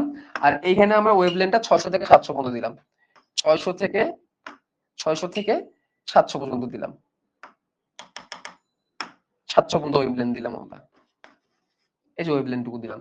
এই ওয়েভলেন্থটুকুর মাঝখানে তো অনেক অনেক ওয়েভলেন্থ আছেই। এবং এই পোরশনের মধ্যে দেখো কিভাবে কার্যকর বর্ণালীটা তৈরি হচ্ছে। কার্যকর বর্ণালীটা এইভাবেই তৈরি হচ্ছে যে এখান থেকে সে অ্যাক্টিভ হয়ে উপরে উঠছে, উপরে হয়ে সেখানে নীলটাকে ব্যবহার করছে, নীলটাকে ব্যবহার করে সে একদম ডাউন হইছে, ডাউন হইছে, ডাউন একটু উপরে ওঠার চেষ্টা করছে, উপরে ওঠার চেষ্টা করছে, উপরে ওঠার চেষ্টা করে বেসিক্যালি এখানে সবুজটাকে দিয়ে দিতে পারি আমরা, সবুজ আলোটাকে ব্যবহার করতে পারি। উপরে ওঠার চেষ্টা করছে, উপরে ওঠার চেষ্টা করে যখন সে আবার কমলাকে পাইছে তখন সে আবার উপরে উঠছে এবং লালের থ্রুতে সে পিকে গেছে, লাল দিয়ে সে পিকে গেছে, লাল দিয়ে সে পিকে গেছে এবং আস্তে আস্তে সে আবার নিচের দিকে নামছে। এই হচ্ছে কার্যকর বর্ণালী। এটা হচ্ছে কি কার্যকর বর্ণালী। এটা কার কার্যকর বর্ণালী? এটা হচ্ছে সালোক সংশ্লেষণের কার্যকর বর্ণালী। কার্যকর বর্ণালী। এখন যদি তোমাদেরকে প্রশ্ন করি ভাইয়া সালোক সংশ্লেষণ কোন আলোতে বেশি হয়, বলো কি আনসার করবা? সালোক সংশ্লেষণ কোন আলোতে বেশি হয়? এটা সহজ আনসার, যে আলোতে তার পিগমেন্ট গুলো বেশি কার্যকর থাকে। কোন আলো? বলো কুইকলি কমেন্ট আনসার বলো। কোন আলো? সালোক সংশ্লেষণ এককভাবে কোন আলোতে বেশি হয়? যদি আমি বলি এককভাবে কোন আলোতে বেশি হয়? সালোক সংশ্লেষণ এককভাবে যদি কোন আলোতে বেশি হয় সেটা হচ্ছে লাল। লালটাকে সবার উপর দিতে হবে। সালোক সংশ্লেষণ যদি এককভাবে কোন আলোতে বেশি হয় সেটা হচ্ছে লাল। এককভাবে যদি কোন আলোতে বেশি হয় সেটা হচ্ছে লাল। কিন্তু পুরোপুরি যদি আমি বলি একসাথে বেনি কলা, কোনটা? বেনি কলা, বেনি কলা, এই যে বেনি কলা এই আলোতে সালোক সংশ্লেষণ সব থেকে ভালো হয়। এখন কি না বুঝে মুখস্থ করবা? বেনি কলা কি এখন না বুঝে মুখস্থ করতে হবে তোমাদের? এখন তো এটা তোমাদের মাথার মধ্যে মনে হয় 3 ডাইমেনশনালি সেট হয়ে গেছে। এই গ্রাফটা কি সেট হয়ে গেছে না? এই স্পেকট্রামটা কি তোমাদের এখন সেট হয়ে গেছে না মাথায়? বলো তো ভাইয়া তোমাদের মাথায় কি এই স্পেকট্রামটা সেট হয়ে যাওয়ার কথা না? এই ইলেকট্রোম্যাগনেটিক স্পেকট্রামটা পুরোপুরি সেট হয়ে যাওয়ার কথা। বেনি কলা সবুজ পাটটা বিকৃত করবে, এলো সে নিবে না, সবুজ পাটটা সে নিবে না, গাছের পাতার রং সবুজ। বেনি কলা শেষ, মুখস্থ করার এটাই পরীক্ষায় আসে। পরীক্ষায় এত কিছু আসবে না, এই যে স্পেকট্রাম তোমাকে লিখতে বলবে না, পরীক্ষায় তোমার এটাকে জিজ্ঞেস করবে না, তোমার তো জানা লাগবে, জানার জন্য তোমাকে পড়াই দিচ্ছি। পরীক্ষায় আসবে এটাই, কোন আলোটা সালোক সংশ্লেষণ বেশি হয়, লাল আলোটা সালোক সংশ্লেষণ বেশি হয়, লাল আলোটা সব থেকে তীব্র আকারে আছে কোন আলো। আর যদি আমি রেঞ্জ বলি তাহলে বেনি কলা, বেনি কলা এবং বিশেষ করে লাল, বেনি কলা এবং বিশেষ করে লাল। লাল পোর্শনটার মধ্যে সে সব থেকে বেশি পরিমাণ সময় থাকতে পারে, এই জন্য লালটার মধ্যে বেশি হয় আর কি, লাল পোর্শনটার মধ্যে। ঠিক আছে, আগেই ঠিক ছিল।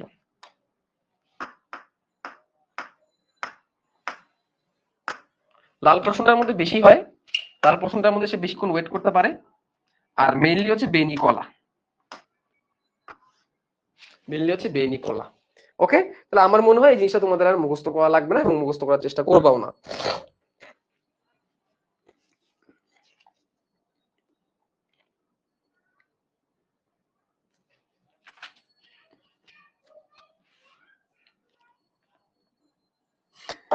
ওকে, এখন আমরা একটু জানার চেষ্টা করব এই লাইটের ফলে, এই লাইটের ফলে কি এফেক্টটা হয়, এই লাইটের ফলে ক্লোরোফিলের মধ্যে কি এফেক্ট হয়, ঘটনাটা কি ঘটে। তাহলে আমরা তখন ফিজিক্স পড়লাম, ঠিক আছে, তাই একটা ফিজিক্স মানে শুভ্র ভাইয়ের ফিজিক্স ব্যাচ তাহলে ইনশাআল্লাহ নামাই ফেলতেই হবে, তাই না?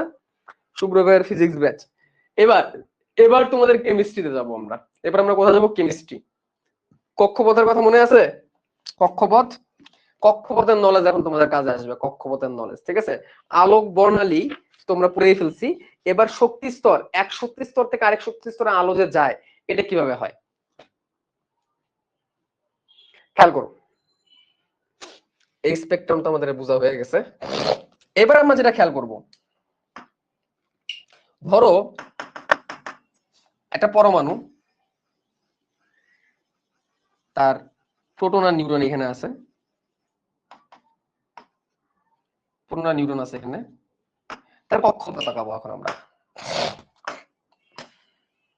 এতক্ষণ ফিজিক্স পড়লাম, এখন আমরা বায়োলজিতে ঢুকবো, এই কেমিস্ট্রিতে ঢুকবো। Let's draw the orbits. একটা অরবিট,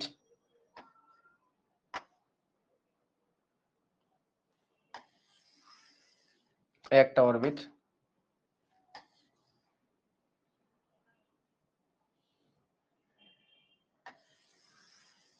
একটা অরবিট, তিনটা অরবিট এখানে আমরা দিলাম মোটামুটি। এখন ইলেকট্রনের কথা চিন্তা করি। একটা ইলেকট্রন, ইলেকট্রন এই একটা কক্ষপথ, সে একটা ইলেকট্রন আছে এখান থেকে, এখান থেকে সে চাইলে কি করতে পারে, আলো শক্তি শোষণ করে, শক্তি শোষণ করে সে কি করতে পারে, উচ্চতর কক্ষপথে যেতে পারে, লাভ দেশে উচ্চতর কক্ষপথে যেতে পারে, এবং সেখান থেকে সে আবার কি করতে পারে, সেখান থেকে সে আবার বিকিরণ করে, তাই না? কি করে বিকিরণ করে সে আবার নিম্নতর কক্ষপথে আসতে পারে, নিম্নতর কক্ষপথে আসতে পারে, এবং সেখান থেকে বিকিরণ করে আবার সে নিজের আগের কক্ষপথে কিন্তু সে ফিরে আসতে পারে। তাহলে শোষণ করে উচ্চ কক্ষপথ, আর যখন নামে তখন কি বিকিরণ। শোষণ করলে, ঠিক বলছি নাকি ভুল বলছি? তোমরা তো কেমিস্ট্রি করো, তোমরা তো ভালো বলতে পারবা। যখন সে আলোক শোষণ করে তখন সে উচ্চ কক্ষপথে যায়, আর যখন সে নিম্ন কক্ষপথে আবার ফিরে আসে তখন কি করে, তখন সে কিন্তু বিকিরণ করে। ওকে, বিকিরণ করে সে আবার আগের জায়গায় ফিরে আসে। তো এই যে ব্যাপারটা, এই কনসেপ্টটা এখন আমার কাজে লাগবে। কার ক্ষেত্রে কাজে লাগবে? ক্লোরোফিলের ক্ষেত্রে কাজে লাগবে। ধরো এটা ক্লোরোফিলের ক্ষেত্রে প্রযোজ্য, এটা আমরা কাদের ক্ষেত্রে বলতেছি? ক্লোরোফিলের ক্ষেত্রেই বলতেছি। ক্লোরোফিল, ক্লোরোফিল অণুর জন্য আমরা বলতেছি। তো ক্লোরোফিল অণুর উপরে তো লাইটটা পড়ছে, তাই না? ক্লোরোফিল অণুর মতো লাইটটা পড়ছে, লাইটটা যখন সে পড়ছে, ক্লোরোফিল অণুর মতো লাইটটা পড়ছে, তখন সে একটা স্থিতিশীল অবস্থায় ছিল। এটাকে আমি দেখাই। আগেটা সে স্থিতিশীল অবস্থায় ছিল, স্থিতিশীল অবস্থাটা বোঝানোর জন্য আমার আবার ম্যাপটা লাগবে। ধরে নিলাম সে প্রথমে একটা স্থিতিশীল অবস্থায় ছিল,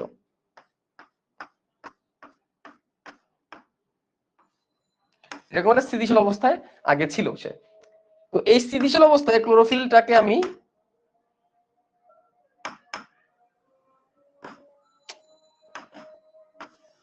দেখাইলাম, এটা স্থিতিশীল অবস্থায় আছে। এটা স্থিতিশীল, দেখো আমি বায়োফিজিক্স পড়তেছি কিন্তু আমরা স্থিতিশীল অবস্থায় এটাকে আমি S0 বললাম। স্থিতিশীল অবস্থাটাকে আমরা কি বললাম? S0, S0 বা স্থিতিশীল অবস্থা নাম দিলাম আমরা এটাকে। তো এই S0 স্থিতিশীল অবস্থা থেকে এখন সে আলো পাবে, আলো পাবে, লাইট পাবে। লাইট অবভিয়াসলি সে কোন লাইট পাচ্ছে? আইদার বেনি অথবা কলা দিয়ে সে উদ্দীপিত হচ্ছে। এবং এখানে উদ্দীপনার জন্য মনে আছে অ্যাক্টিভেশন এনার্জি, সক্রিয়করণ শক্তির কথা মনে আছে? কেমিস্ট্রির সক্রিয়করণ শক্তি, এই সক্রিয়করণ শক্তির এখানে কাজে লাগবে অ্যাক্টিভেশন এনার্জি। ঠিক আছে, অ্যাক্টিভেশন এনার্জি বা সক্রিয় শক্তি, পড়ি নাই আমরা কেমিস্ট্রিতে? কেমিস্ট্রির প্রথম পত্রের ৪র্থ অধ্যায় মনে আমরা পড়ছি অ্যাক্টিভেশন এনার্জি, তৃতীয় চ্যাপ্টার, হ্যাঁ, অ্যাক্টিভেশন এনার্জি এবং সক্রিয়করণ শক্তি, কেমিক্যাল চেঞ্জে পড়ছি, তাই না? ৪র্থ অধ্যায়। তো এইখানে যখন আসবে তখন লাইটটা যখন পড়বে, তাহলে এখানে আমি লাইটটা বোঝানোর জন্য আমরা চলো লাল আলোটাই ব্যবহার করি, লাল আলোটা। তাহলে এখানে লাইট দিয়ে তাকে উদ্দীপিত করা হবে, লাইট দিয়ে তাকে উদ্দীপিত করা হবে। তাহলে এখানে লিখলাম শোষিত আলো, শোষিত আলো। সে আলোক শোষণ করলো, বেনি কলা লালটাকে শোষণ করলো, কোনো সমস্যা নাই।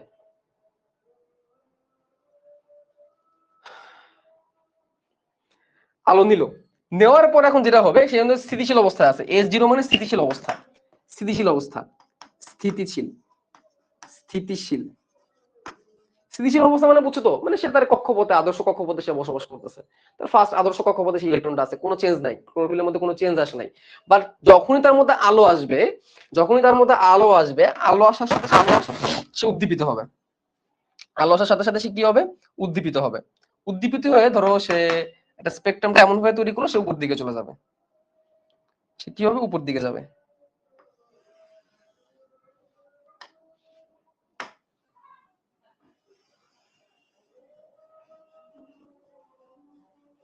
উপর দিকে যাবে, ঠিক আছে? উপর দিকে যাওয়া মানে হচ্ছে উচ্চ কক্ষপথে গেল, এটা বুঝাইলাম। উচ্চ কক্ষপথে, তাহলে এটা তার হচ্ছে উত্তেজিত অবস্থা বা S1। এটা তার উত্তেজিত অবস্থা বা S1, S1 বা প্রথম উত্তেজিত অবস্থা বলতে পারি, উত্তেজিত প্রথম দশা, উত্তেজিত প্রথম দশা, উত্তেজিত প্রথম দশা। কার ক্ষেত্রে হচ্ছে এগুলা বলো? এই যে উত্তেজিত হয়ে যে উপরে উঠলো, কার ক্ষেত্রে? কার ক্ষেত্রে হয়েছে? ইলেকট্রন করতেছে। কার ইলেকট্রন এগুলা? এগুলো কার ইলেকট্রন? এখন আমরা বায়োকেমিস্ট্রি ক্লাস করতেছি, কার ইলেকট্রন এগুলা? বলো বলো বলো বলো বলো। কি কঠিন লাগতেছে পড়াগুলা? কঠিন লাগতেছে? কঠিন লাগতেছে কিনা বলো? আমি আসলে একটু কঠিন জিনিস পড়াইতেছি আজকে, আসলে কঠিন জিনিস পড়াইতেছি, ঠিক আছে? কঠিন লাগতেছে বলতে আসলে বহুত কঠিন জিনিস পড়াইতেছি, এবং মজার বিষয় হচ্ছে যে বইয়ে নাই তো জিনিসগুলা, এই জন্য হয়তো আরো কঠিন লাগতেছে। বাট পুরোপুরি মনোযোগ দিয়ে দেখো, তাহলে তোমরা বুঝতে পারবে। এবং আমি এটা কনফিডেন্টলি বলতে পারি যে এই জিনিসগুলো তোমরা পাবে। ওকে, ক্লোরোফিল, ভেরি গুড। S1 বলতে কি ফটো সিস্টেম? না না না না না না না, ফটো সিস্টেম না।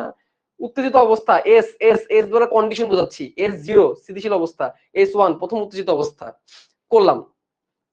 উত্তেজিত অবস্থা থেকে সে শক্তি হারাবে, আবার শক্তি হারাবে, আবার আগের অবস্থায় ফিরে আসার চেষ্টা করবে, ঠিক আছে? আগের অবস্থায় ফিরে আসার চেষ্টা করবে। কিন্তু তাকে যখন আরো বেশি স্টিমুলেশন প্রয়োগ করা হবে, আরো বেশি শক্তি প্রয়োগ করা হবে, আরো অত্যাধিক মাত্রা শক্তি যখন তাকে প্রয়োগ করা হবে, তখন সে কি করবে? আরো একটা লাফ দিবে, লাফ দিয়ে সে আরো উত্তেজিত হবে, সে আরো উত্তেজিত হবে।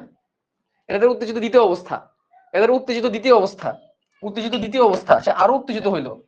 S2, S2 কে বলতেছে উত্তেজিত দ্বিতীয় দশা, উত্তেজিত দ্বিতীয় দশা, উত্তেজিত দ্বিতীয় দশা। অর্থাৎ একটা দশা থেকে ফিরে আসতে না আসতে সে আরো একটা কি পাইলো? আরো একটা বুস্ট পাইলো, আরো একটা আলোর বুস্ট পাইলো। এরকম আলোর বুস্ট পাই কিন্তু, ঠিক আছে?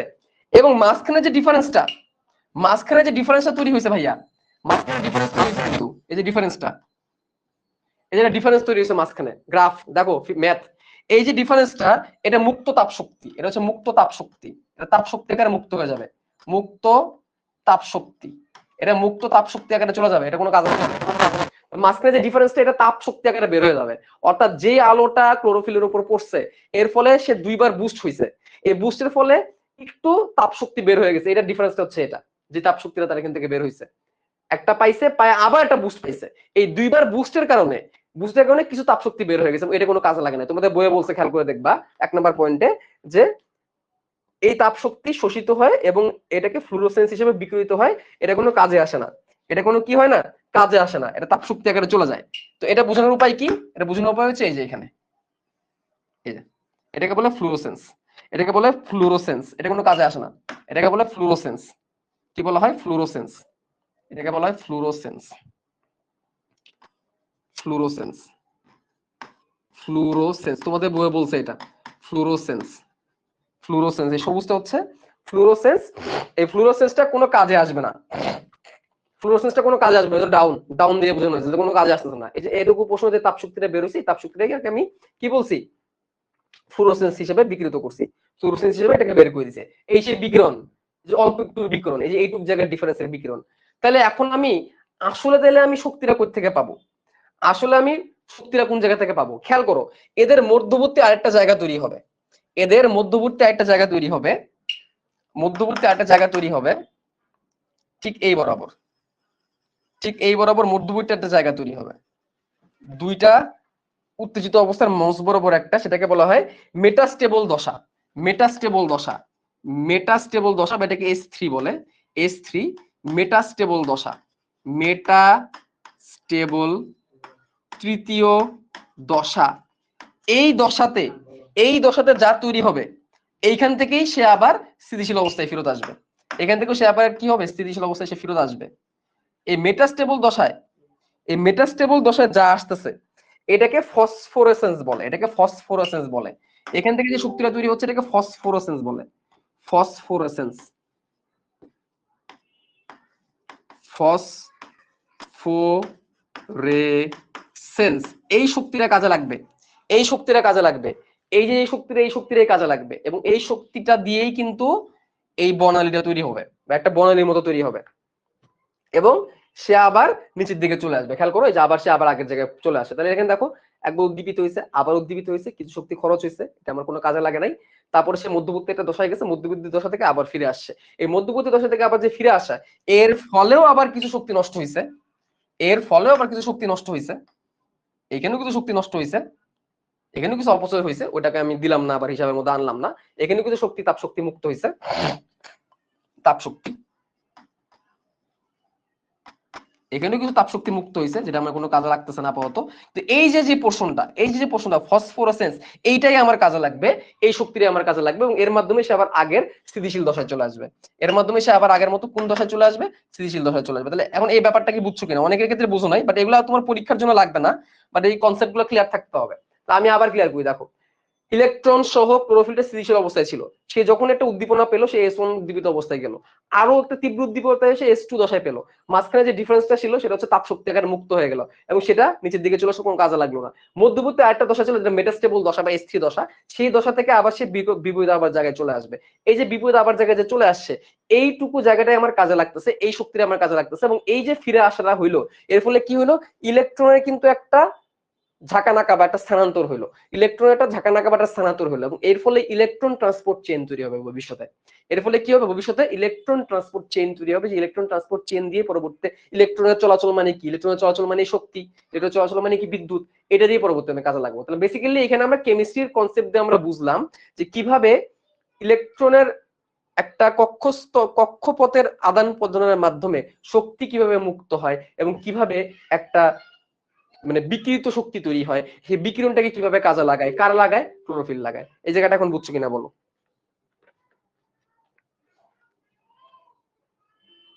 ঠিক আছে। তো এই যে ক্লোরোফিল দিয়ে শুরু হয়েছিল, ইলেকট্রন বের হয়েছিল, সেটা আবার চলে আসলো, এবং এর মাধ্যমেই কি হইলো, ক্লোরোফিলের একটা ইলেকট্রনকে আদান প্রদান করা হলো, একটা জায়গা থেকে সরে আবার আগের জায়গায় ফেরত আনা হলো, একটা ইলেকট্রনকে সরে আবার সেটাকে আগের জায়গায় ফেরত আনা হলো। ইলেকট্রনের যে চেঞ্জটা হলো, ইলেকট্রনের যে ইন্টারচেঞ্জটা হলো, এরপরে একটু পরেই আবার একটা ইলেকট্রন ট্রান্সপোর্ট চেইন তৈরি হবে। তো ইলেকট্রন ট্রান্সপোর্ট চেইনের সূচনাটা আমরা এখানে বুঝলাম, এবং এখানে লাইটের এফেক্ট আমরা বুঝলাম, কারণ লাইট না থাকলে এই কাজটা হইতো না, লাইট না থাকলে এই কাজটা হইতো না। বিপরীত আসতে সাহায্য করে কিন্তু অটোমেটিক হয়ে যায়, শোষণ হয়ে যাওয়ার পরে তো অটোমেটিক বিপরীতে চলে আসে। ফ্লুরোসেন্স বলতেই অসুবিধা, ফ্লুরোসেন্স হচ্ছে ওই যে দুটার মাঝখানে, S1 আর S2 এর মাঝখানে, S1 আর S2 এর মাঝখানে যে তাপ শক্তি মুক্ত হয়েছে এবং সেটা কোনো কাজে লাগে না, এটা ফ্লুরোসেন্স। মাথার ভিতর দিয়ে যাচ্ছে জাহিদুল ইসলাম, জানি আজকের পড়াগুলো কঠিন। ফসফোরেসেন্সে কি মেইন? হ্যাঁ, S3 তে আরেকবার বলবেন, S3 হচ্ছে মধ্যবর্তী একটা দশা বাবা, S3 হচ্ছে একটা মধ্যবর্তী দশা। ইলেকট্রনটা তো বেশিক্ষণ বসে থাকতে পারবে না, ঠিক আছে, ইলেকট্রন তো বেশিক্ষণ বসে থাকতে পারবে না, মধ্যবর্তী দশা, ঠিক আছে। এবং এটা কম তরঙ্গ দৈর্ঘ্য আলো নিয়ে কাজটা করে, এটা বেশি তরঙ্গ দৈর্ঘ্য আলো নিয়ে কাজ করে, কম তরঙ্গ দৈর্ঘ্য আলো নিয়ে কাজ করে, জন্য নিচে লিখছি, ঠিক আছে। এইভাবে করে ফিরে আসাটা বোঝানো হয়েছে আর কি, যে কিভাবে ফিরে আসে, উপরে উঠছিল আবার সেটা কিভাবে ফিরে আসলো। তো এই উপরে উঠার ফিরে আসার মধ্যে আদান প্রদানটা কার হয়েছে বলো? ইলেকট্রন, এই যে উপরে উঠলো আবার নিচে ফিরে আসলো, ইলেকট্রনটা সহজ ভাষায় একটা কক্ষপথে ছিল, সেখান থেকে উপরে উঠছে, উপর থেকে আবার নিচে চলে আসছে। এই যে ইলেকট্রনের যে কক্ষপথে যে আদান প্রদান, এই যে কক্ষপথে আদান প্রদানের ফলে কি হলো, ইলেকট্রনের একটা এক্সচেঞ্জ হলো, ইলেকট্রনের একটা ধাক্কা ধাক্কি হলো, ইলেকট্রন যে জায়গায় ছিল সেই জায়গায় আবার ফিরে আসছে। বাট এই যে ধাক্কা ধাক্কি, এই ধাক্কা ধাক্কির ফলে একটা ইলেকট্রন ট্রান্সপোর্ট চেনের একটা সৃষ্টি হয়েছে। একটা ইলেকট্রন ট্রান্সপোর্ট চেনের সৃষ্টি, যেটা আমরা পরে দেখবো সামনে। এর ফলে এটা কি তৈরি হবে, ইলেকট্রন ট্রান্সপোর্ট চেনের সৃষ্টি হবে, যেটা আমরা পরে দেখবো।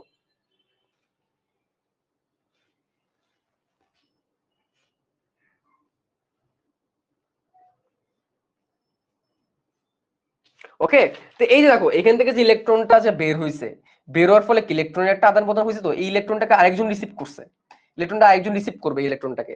এই যে ইলেকট্রনটাকে আরেকজন রিসিভ করবে, ইলেকট্রন রিসিভের ফলে একটা ইলেকট্রনের স্থানান্তর তৈরি হবে। এই ইলেকট্রনের স্থানান্তর এর ফলে তৈরি হবে ইলেকট্রন ট্রান্সপোর্ট চেন। এই ইলেকট্রন ট্রান্সপোর্ট চেন দিয়ে কিন্তু সালোক সংশ্লেষণের সূচনা হয়। তাহলে আমরা বলতে পারি আমরা সালোক সংশ্লেষণের সূচনা পড়লাম। আমরা কি পড়লাম? সালোক সংশ্লেষণের সূচনা। সালোক সংশ্লেষণের সূচনা কিসের মাধ্যমে? ইলেকট্রন প্রদান ও গ্রহণের মাধ্যমে।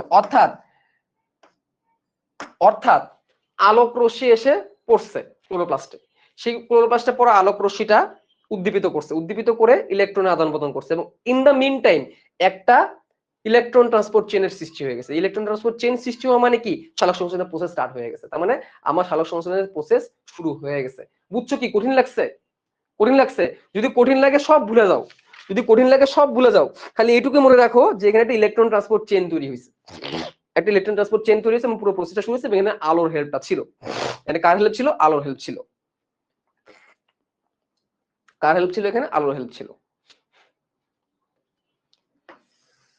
ওকে,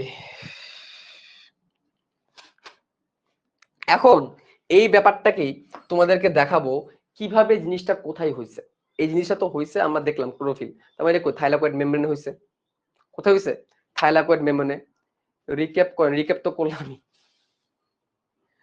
থাইলাকয়েড মেমব্রেন হয়েছে ঘটনাটা, তাহলে সেই জিনিসটাকে তোমাদেরকে আবার একটু বুঝাই। থাইলাকয়েড মেমব্রেনটা আঁকায়া,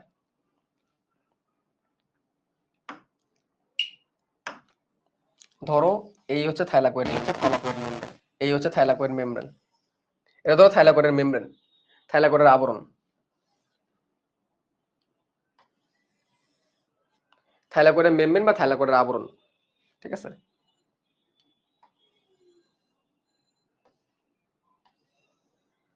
ওকে, তো এইখানে আমি কয়েকটা স্তর আঁকাবো, কয়েকটা স্তরে স্তরে দিব। প্রথমটা একটু কালচে নীল টাইপের দিই, ডিপ নীল টাইপের দিই।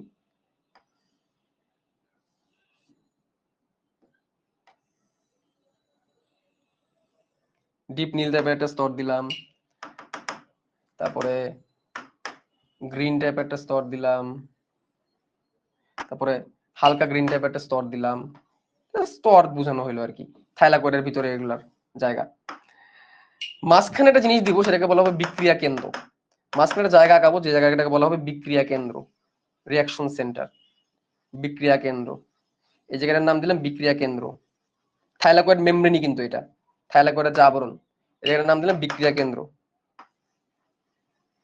মাঝখানে লাল যে জায়গাটা, লাল হলুদ জায়গাটা, এই জায়গাটা বিক্রিয়া কেন্দ্র। লাল হলুদ জায়গাটা কি? লাল হলুদ জায়গাটা হচ্ছে বিক্রিয়া কেন্দ্র।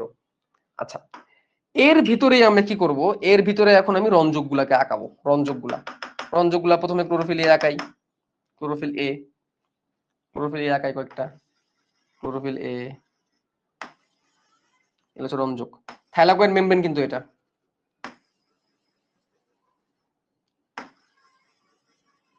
ক্লোরোফিল এ দিলাম।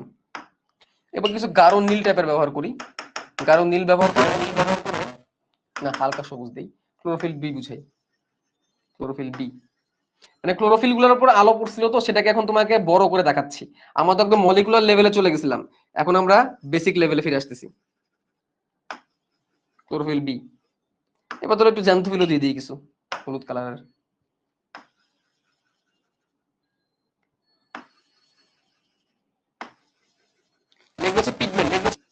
রঞ্জক, এটা হচ্ছে রঞ্জক, কমলা কালারও দিয়ে দিই।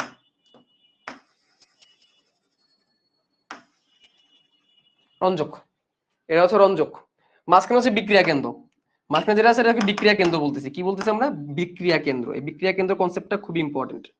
মাঝখানে জায়গাটাকে বলতেছি আমরা বিক্রিয়া কেন্দ্র, বিক্রিয়া কেন্দ্র। বিক্রিয়া কেন্দ্র। এটা কি? এটা কোথায়? থাইলাকয়েডের মেমব্রেন। থাইলাকয়েড মেমব্রেনটা কি জিনিস? আমরা এখন কোথায় আছি বেসিক্যালি? আমরা এখন বেসিক্যালি আছি এই যে থাইলাকয়েডের উপরে। থাইলাকয়েডের উপর আলো পড়তেছে, এটা বোঝাচ্ছি আমরা। এই থাইলাকয়েডের উপর আলো পড়তেছে। তো এটাকে চলো আমরা একটা স্ক্রিনশট নিই এই পার্টটার, তাহলে বুঝতে পারবা। আমরা এখন থাইলাকয়েডে আছি। কি আজকে পড়াটা কি কঠিন লাগতেছে? কঠিন লাগতেছে? একটু কঠিন আসলে আজকে ব্যাপারটা। আজকেই কঠিন ভাই, পরের দিন থেকে দেখবো সহজ হয়ে গেছে।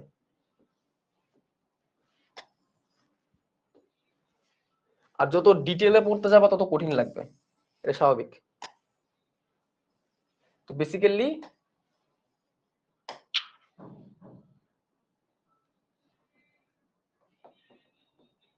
এই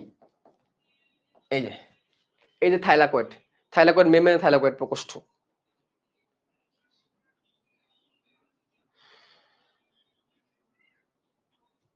হ্যাঁ ভাইয়া অনেক কঠিন। জি একটু ওকে। দেখো এখন এখন কিন্তু আমরা একদম মানে মেইন পড়ায় চলে যাচ্ছি বইয়ের, মানে যেটা আমরা পরীক্ষায় লাগবে।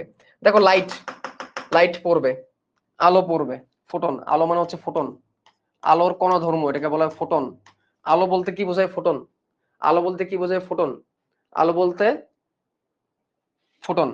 এই ফোটনটা পড়লো কোথায়? ক্লোরোফিলে। এগুলো হচ্ছে ক্লোরোফিল। ক্লোরোফিলে পড়লো এবং এ কি করবে? এবার জাম করানো শুরু করবে, একটা জায়গা থেকে আরেকটা, একটা জায়গা থেকে আরেকটা, একটা জায়গা থেকে আরেকটা। ফোটনগুলো একটা জায়গা থেকে একটা জায়গা থেকে একটা যাওয়া শুরু করবে। যাইতে যেতে সে বিক্রিয়া কেন্দ্রে আসবে। কোথায় আসবে? বিক্রিয়া কেন্দ্রে আসবে। এখন এই যে জাম করতেছে, এই যে জাম করতেছে, এই জামটা আমি কিসের মাধ্যমে করব বলো? এই জামটা আমি কিসের মাধ্যমে করব? ইলেকট্রনের থ্রোতে করব। কার মাধ্যমে করব? ইলেকট্রনের থ্রোতে করব। ইলেকট্রন ছাড়া সম্ভব? ইলেকট্রন ছাড়া কিন্তু এটা সম্ভব না। ঠিক আছে? এই যে ইলেকট্রনের থ্রোতে কিন্তু জামটা হইছে। ফোটন আসছে, ফোটন আসার পরে ইলেকট্রনের আদান প্রদানটা শুরু করে দিচ্ছে এবং ইলেকট্রনের একটা চেইন তৈরি হয়েছে। এবার সেটা কোথায় গেছে? সেটা হচ্ছে বিক্রিয়া কেন্দ্রে গেছে। বিক্রিয়া কেন্দ্রে যাওয়ার পরে তো অনেক বড় সড়ো রিঅ্যাকশন শুরু হবে। ঠিক আছে? অনেক বড় সড়ো রিঅ্যাকশন শুরু হবে। ঠিক আছে? বাট যদিও এখানে আসলে ইলেকট্রনের আদান প্রদানটা পুরোপুরি শুরু হয় না, এটা বললে ভুল হবে। এর আলোক রশ্মিটাই বিক্রিয়া কেন্দ্রে গেছে, ধাক্কা দিতে বিক্রিয়া কেন্দ্রে গেছে। বিক্রিয়া কেন্দ্রে যাওয়ার পরে, বিক্রিয়া কেন্দ্র এটা একটা জায়গা, এই যে এই ফটো সিস্টেমের ভিতরে, মানে এটার ভিতরে আছে। বিক্রিয়া কেন্দ্রে যাওয়ার পরে এখন শুরু হবে নতুন কিচ্ছা। নতুন কিচ্ছা কি? ফটো সিস্টেম 1 আর ফটো সিস্টেম 2। নতুন কিচ্ছা শুরু হবে ফটো সিস্টেম 1 আর ফটো সিস্টেম 2। এখন PS1 আর PS2 নামে দুটো জিনিস আসবে। PS1 ফটো সিস্টেম 1 আর PS2 ফটো সিস্টেম 2। এই যে এই PS1 আর PS2 এর প্রত্যেকটা পিএস এর মধ্যে তিনটা করে জিনিস থাকে। প্রত্যেকটা পিএস এর মধ্যে তিনটা করে জিনিস থাকে। ফটো সিস্টেম 1 আর ফটো সিস্টেম 2। ফটো সিস্টেম কি? পুরো যা জিনিসটা পড়তেছি পুরোটাই ফটো সিস্টেম। এখানে ফটো সিস্টেম আছে। একটা ফটো সিস্টেমের মধ্যে তিনটা জিনিস থাকে। একটা হচ্ছে আলোক শোষণ অঞ্চল, 2 বিক্রিয়া কেন্দ্র, 3 ইলেকট্রন ট্রান্সপোর্ট চেইন।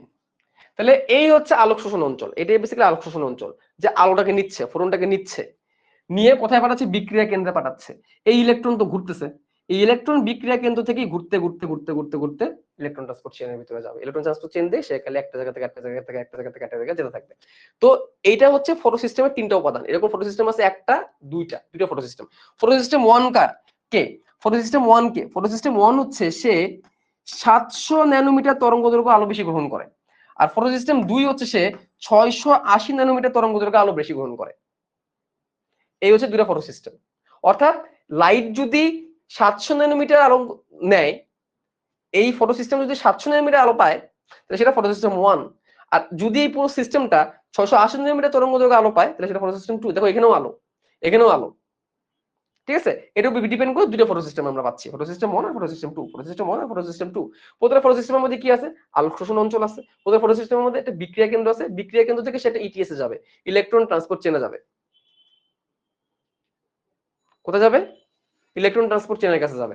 তাহলে খেয়াল করো, আলোক শোষণ অঞ্চল, বিক্রিয়া কেন্দ্র এবং ইলেকট্রন ট্রান্সপোর্ট চেন। আলোক শোষণ অঞ্চল, বিক্রিয়া কেন্দ্র এবং ইলেকট্রন ট্রান্সপোর্ট চেন তৈরি হবে। আর ফটো সিস্টেমের ব্যাপারটা তোমাদেরকে এখন বুঝাই কিভাবে হচ্ছে।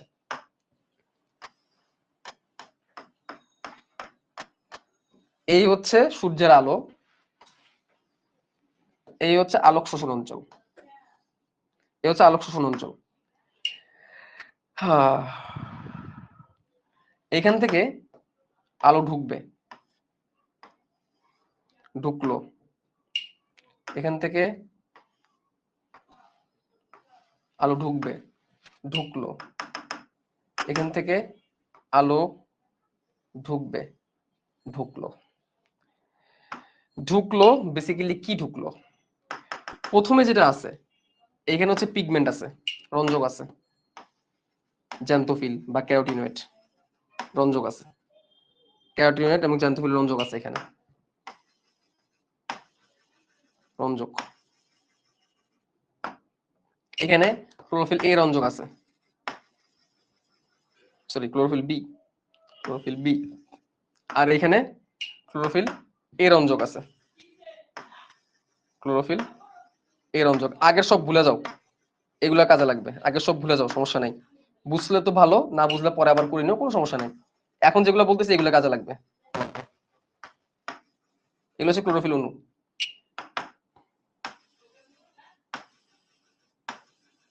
তাহলে বেসিক্যালি লালটা হচ্ছে ক্যারোটিনের শোষণ অঞ্চল, হালকা সবুজটা হচ্ছে ক্লোরোফিল বি এর আলোক শোষণ অঞ্চল, আর এটা হচ্ছে ক্লোরোফিল এ এর আলোক শোষণ অঞ্চল। এবং এটার উপরেই আলো পড়ছে, এর উপরে কি পড়ছে? আলো পড়ছে। কি পড়ছে? আলো পড়ছে। ওকে, এখন এটার নিচে আছে একটা বিক্রিয়া কেন্দ্র, এটার নিচে আছে একটা বিক্রিয়া কেন্দ্র, এটা নিচে আছে একটা বিক্রিয়া কেন্দ্র, মানে এটার সাথে আর কি বিক্রিয়া কেন্দ্র। এই বিক্রিয়া কেন্দ্র যদি যদি সে 700 ন্যানোমিটার তরঙ্গদৈর্ঘ্য আলো গ্রহণ করে, তাহলে সে ফটোসিস্টেম 1, তাহলে সে ফটোসিস্টেম 1। এবং এই সেই আলো,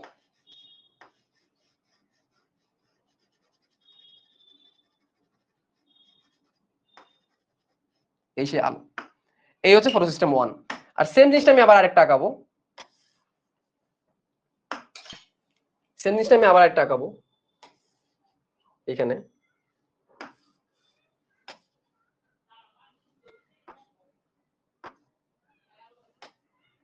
এনে আমি আরেকটা আঁকাবো, এবং এখানে যদি আমি বলি যে সে 680 ন্যানোমিটার তরঙ্গ দৈর্ঘ্য গ্রহণ করছে, 680 ন্যানোমিটার তরঙ্গ দৈর্ঘ্য আলো গ্রহণ করছে, তাহলে সেটা হয়ে যাবে ফটোসিস্টেম 2। এই হচ্ছে পার্থক্য, এই হচ্ছে পার্থক্য। তাহলে আলোক রশ্মি পড়ছে, পড়ার পরে এগুলো হচ্ছে আলোক শোষণ অঞ্চল, এই হচ্ছে বিক্রিয়া কেন্দ্র, এই হচ্ছে বিক্রিয়া কেন্দ্র। এবং এইখান থেকেই একটা ইলেকট্রন বের হবে, এইখান থেকেই একটা ইলেকট্রন বের হবে, এইখান থেকেই ইলেকট্রন বের হবে, ইলেকট্রন বের হয়ে ইলেকট্রন ট্রান্সপোর্ট চেনের মধ্যে দিয়ে যাবে, ইলেকট্রন ট্রান্সপোর্ট চেনের ভিতরে যাবে। এখন ব্যাপারটা খেয়াল করো, আগে যদি সবকিছু মনে না থাকে সমস্যা নাই, এটা মনে রাখো যে এইটা একটা ফটো সিস্টেম, এটা একটা ফটো সিস্টেম। ফটো সিস্টেম কোথায় আছে? থাইলাকয়েডে আছে, থাইলাকয়েড মেমব্রেনে আছে, থাইলাকয়েড মেমব্রেন, থাইলাকয়েড মেমব্রেন থেকে থাইলাকয়েড প্রকোষ্ঠের মধ্যে হালকা একটু ঢুকানো। কি আছে? আলো পড়ছে, এটা হচ্ছে আলোক শোষণ অঞ্চল। এই যে যে কারণে carotene, chlorophyll A, chlorophyll be help করছে, এবং লাস্টে ক্লোরোফিল এ, সেই ক্লোরোফিল এ বিক্রিয়া কেন্দ্রের মধ্যে একটা বিক্রিয়া করাইছে। দেখো বিক্রিয়া কেন্দ্রের কাছাকাছি কে? এই যে এটা হচ্ছে বিক্রিয়া কেন্দ্র, এটা হচ্ছে বিক্রিয়া কেন্দ্র, পার্পল কালার যেটা, এটা হচ্ছে বিক্রিয়া কেন্দ্র, পার্পল কালারটা হচ্ছে কি? বিক্রিয়া কেন্দ্র। পার্পল কালারটা হচ্ছে কি? বিক্রিয়া কেন্দ্র।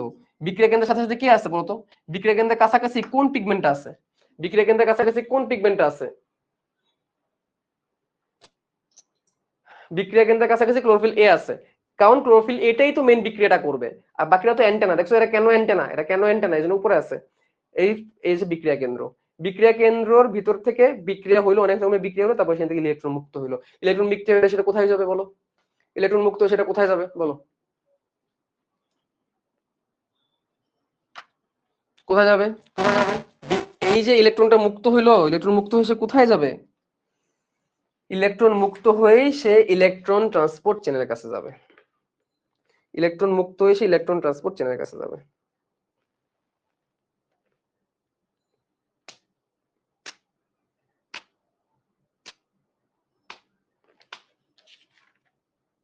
কোথায় যাবে? ইলেকট্রন ট্রান্সপোর্ট চেনের কাছে যাবে। ইলেকট্রন ট্রান্সপোর্ট চেন আমরা এখনো বলিই না, ইলেকট্রন ট্রান্সপোর্ট চেন কি আর বলবো না, পাগল হয়ে যাবে তাহলে তোমরা আজকে। ঠিক আছে, ইলেকট্রন ট্রান্সপোর্ট চেনে গেলে তোমার পাগল হয়ে যাবে। ইলেকট্রন ট্রান্সপোর্ট চেনের মধ্যে আর অনেক কিছু আছে। হ্যাঁ, এই হচ্ছে পুরো কথাবার্তা। তাহলে আমি আগের এত কিচ্ছা কেন করলাম দেখো, আজকের লেকচার আমি জাস্ট 3টা পৃষ্ঠা পড়াইছি, কিন্তু 3টা পৃষ্ঠা পড়াইতে আমার 1 ঘন্টা লাগছে, 1 ঘন্টা হয়ে গেছে। এত কিছু কেন পড়াইছি দেখো, এগুলো আমি স্কিপ করে চলে যেতে পারতাম। আমি জানি না এগুলো অন্যরা কেউ পড়ায় কিনা, অন্য কেউ এগুলো পড়ায় কিনা আমি জানি না। তবে আমি তোমাদেরকে রিকমেন্ড করবো কালকের ক্লাস, ওই যে আজকে আবার অনেকে হয়েছে কি গতকালকের ক্লাস করে নাই, তাদের কাছে আজকে বেশি কঠিন লাগতেছে গতকালকের ক্লাস যারা করে নাই। ঠিক আছে, আচ্ছা গতকালকের ক্লাস যারা করছো এবং আজকে কঠিন লাগতে পারে বাট বোঝো নাই, একদমই বোঝো নাই আজকের পড়া, বা ধরো আজকের পড়া একদমই বোঝো না, এরকম কি আসো। আমি চাইলে একদম অল্প স্বল্প বইয়ের পড়া পড়াই দিয়ে চলে যেতে পারতাম, তখন বলতাম ওয়াও জোস শিখছি। বাট যেটা পড়াইছি এরা যারা বুঝছো তারা বুঝবা যে আসল মজা কি জিনিস। বুঝোই নাই একদম, আজকে কিচ্ছু বোঝো নাই। লাইটের পার্টটা বুঝো নাই, এই লাইটের পার্টটা এখানে তো এটা ডালবাদ জিনিস ছিল, ফিজিক্স। এইগুলো যদি না বুঝে থাকো তাহলে বলবো বাবা তোমাদের ফিজিক্স আর কেমিস্ট্রি বোঝার মধ্যে এখনো বেসিকের ঘাটতি আছে। আমি যে পড়াগুলো পড়াইছি আজকে কেন আছে কঠিন লাগছে জানো, প্রথমে ফিজিক্স পড়াইছি, এখানে পুরো ফিজিক্স ছিল, লাইট স্পেকট্রাম। তারপর তোমাদেরকে কেমিস্ট্রি পড়াইছি, এখানে যা তোমরা আরো বেশি ভস্কাইছো। ফার্স্টে ভস্কাইছো অনেক বেশি, এখানে যে পুরোপুরি ভস্কাই গেছো তোমরা। আজকে তোমাদের আজকে একটা বাস্তবতা দেখাই ভাইয়া, এইখানে যা একটু ভস্কাইছো।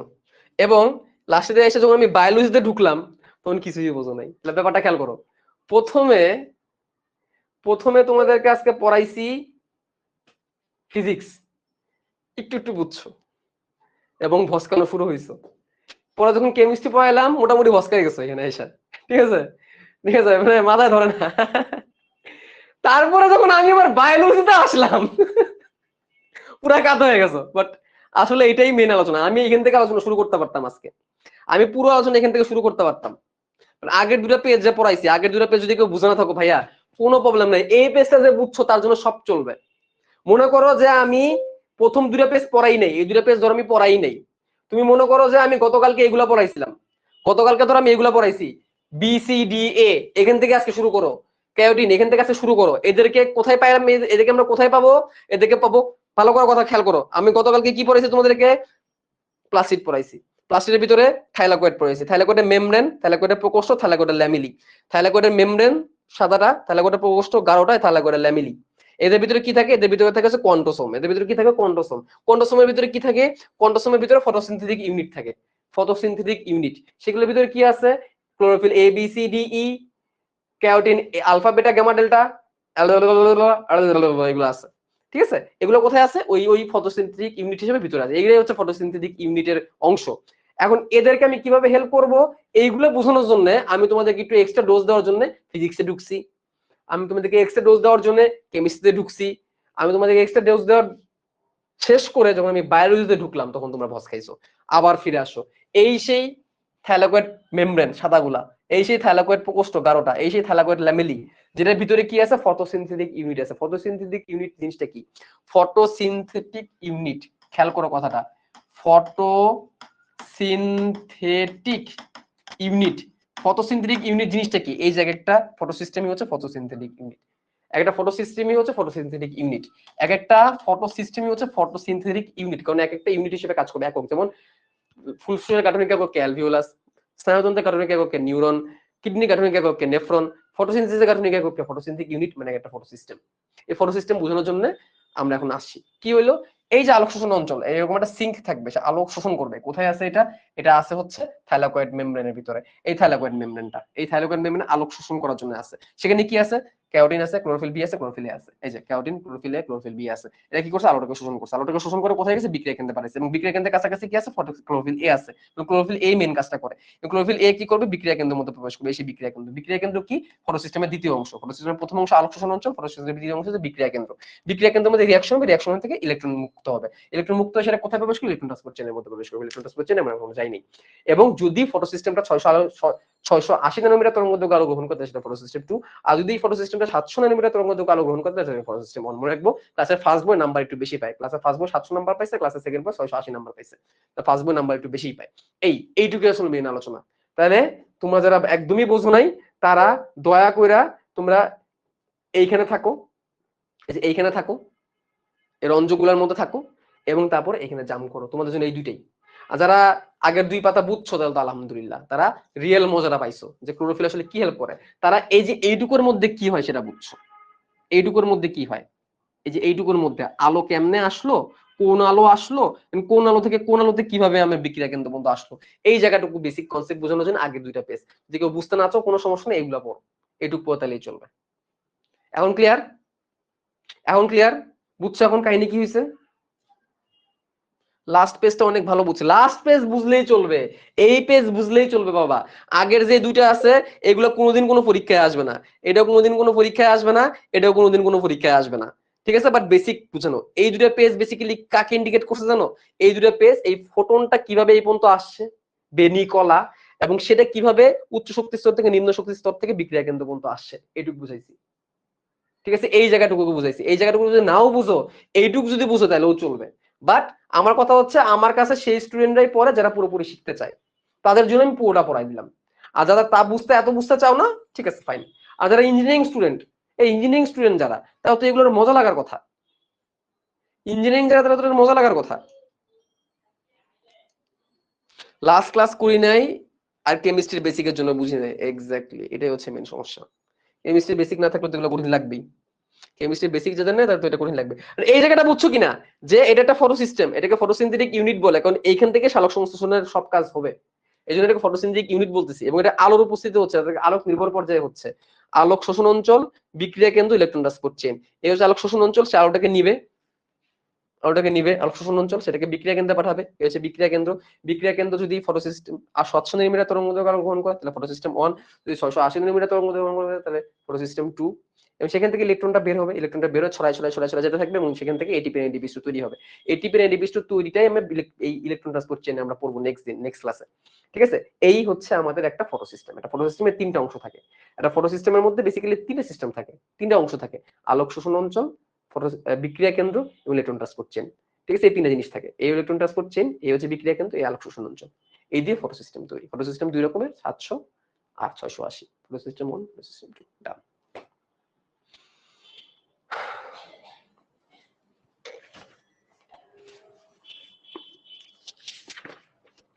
এই যে জিনিসগুলো পড়াচ্ছি এইগুলা কঠিন লাগলো, এগুলা যে তোমরা পাবা কিনা কোথাও।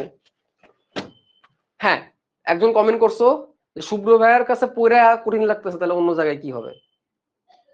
এরকম লেখছো, বায়োলজি বসার কাছে পড়া বুঝতেছি না, অন্য জায়গায় কি হবে? শুভ্র ভাইয়ের কাছে পড়তেছো বলে এই টপিকটা তোমাদের কঠিন লাগতেছে বা টপিকটা শিখতে পারতেছো। এই টপিকটা কারা টাচ করে তুমি একটু দেখাও আমারে। এই টপিকটা ম্যাক্সিমাম মানুষ টাচই করে না। আরে ভাই একাডেমিকে শিখবো না তো কখন শিখবো? শোনো, লেবু চিপার একটা বয়স আছে, লেবু চিপার একটা সময় আছে। লেবুরে বেশি চিপলে আর অসময়ে চিপলে তিতা হয়ে যায়। এখন বেশি করে লেবু চিপো, তোমার এখন ফার্স্ট ইয়ারে পড়ো বা সামনে সেকেন্ড ইয়ারে উঠবা, তারপরে কিন্তু লেবু চিপার সময় পাবা না। এই যে বেসিক যেগুলো শিখতেছে সেগুলো কিন্তু শেখার সামনে সময় পাবা না। এখন যা শেখা শিখে নাও, সামনে কিন্তু পাবা না সুযোগ, ঠিক আছে?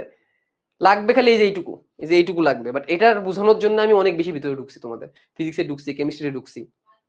ইন্টারেস্টিং জিনিস কিন্তু এগুলা। কেমনে হইলো ভাই, কেমনে লাইটটা আসলো এখানে, লাইট থেকে কেমনে আদান প্রদান হয়ে বিক্রিয়া কেন্দ্র পর্যন্ত আসলো, এটা বোঝানোর জন্য আগে 2টা পেজে গেছি, পুরো ইলেকট্রোম্যাগনেটিক স্পেকট্রাম আঁকাই দিছি। আমি জানি না ইলেকট্রোম্যাগনেটিক স্পেকট্রামটা ধরে কেউ তোমাদেরকে বুঝাবে কিনা। এবং এইখান থেকে আমরা কত কিছু শিখছি, বেনি কলা, কেন গাছের পাতার রং সবুজ এটা আমরা শিখছি। কেন বেনি কলা, আমার মনে হয় না কারো মুখস্থ করা দরকার আছে সালোক সংশ্লেষণ কোন আলোতে ভালো হবে। লাল আলোতে সব থেকে ভালো, এবং পাশাপাশি বেনি কলা। কেন বেনি কলা? একটা নর্মাল স্টুডেন্ট আর বায়োমিশন স্টুডেন্টের মধ্যে পার্থক্য এটাই।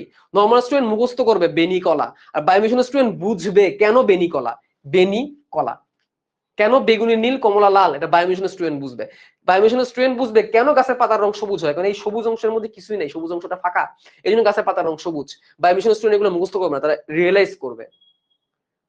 এবং আমি তো মনে করি যে নট অনলি ফর মেডিকেল, যারা ইঞ্জিনিয়ারিং এ পড়তে চায় তাদেরও এগুলো ভালো লাগা উচিত। কারণ আমি মনে করি যে আমার এই বায়োলজি ক্লাসগুলোর মধ্যে মুখস্থ জিনিস কম, বোঝার জিনিস বেশি। কারণ ইঞ্জিনিয়ারিং স্টুডেন্টরা কনসেপ্ট বেশি পড়ে না, তো এগুলো তো কনসেপ্টের জিনিস রে ভাই। কনসেপ্ট কি খালি ইঞ্জিনিয়ারিং এ আছে? এগুলো কি কনসেপ্ট না? এই জন্য বায়োলজি দা প্রিমিয়াম সাবজেক্ট। দা প্রিমিয়াম সাবজেক্ট পড়বে একটু কঠিন লাগবে না, তা কি হয় নাকি? এটাই তো ডিফারেন্স আইফোন আর সিম্ফনির, ঠিক আছে? বায়োলজি হচ্ছে আইফোন, আর ফিজিক্স কেমিস্ট্রি ম্যাথ এগুলো তো সিম্ফনি। তো আইফোন তো সবাই পাইতে চায় না, সবাই কি পায়? পায় না। বায়োলজি এরকমই। ঠিক আছে, বায়োলজি হচ্ছে দা প্রিমিয়াম সাবজেক্ট। তো দা প্রিমিয়াম সাবজেক্টের মধ্যে সবই আছে, ঠিক আছে। অন্যান্য সাবজেক্ট হচ্ছে বায়োলজির হেল্প করতেছে, অ্যাসিস্ট্যান্ট, হেল্পার, ভাই বামে ওস্তাদ ডানে প্লাস্টিক, ওস্তাদ বামে প্লাস্টিক, এগুলো হচ্ছে physics chemistry biology, physics chemistry math, আর বায়োলজি হচ্ছে দা প্রিমিয়াম, ঠিক আছে। তো এই দা প্রিমিয়াম সাবজেক্টকে বোঝানোর জন্য আমি তোমাদের অনেক কিছু ব্যবহার করে, যে স্পেকট্রাম আঁকাই দিচ্ছি তোমাদেরকে, স্পেকট্রাম কিন্তু পাবাই না কোথাও, এগুলা কোথাও পাবা না এগুলা, মেন কথা হচ্ছে এটা। এই জন্য কঠিন লাগছে। অন্যের ক্লাস করো অনলাইনে অফলাইনে, সহজ লাগবে এই চ্যাপ্টারটা, কারণ তারা ঢুকবেই না ভিতরে। আমি বেশি ভিতরে ঢুকছি বলে কঠিন লাগতেছে, নড়তেছে ক্যামেরা। আমি বেশি ভিতরে ঢুকছি বলে আছে কঠিন লাগছে, বেশি ভিতরে না ঢুকলে অনেক সহজ লাগতো। এই শালক সংশ্লেষণ 2 ক্লাসে শেষ করা যায়। আমি 2 ক্লাস ধরে কি পড়াইছি তোমাদেরকে বলো তো? আরে বাবা, শালক সংশ্লেষণ তো পড়বা, শালক সংশ্লেষণ তো পড়বা, আগে শালক সংশ্লেষণ কি জিনিস সেটা একটু আগে ভালো করে শেখানো না ভাই। শালক সংশ্লেষণ তো আমরা পড়বই, শালক সংশ্লেষণ কি সেটা আগে পড়ো।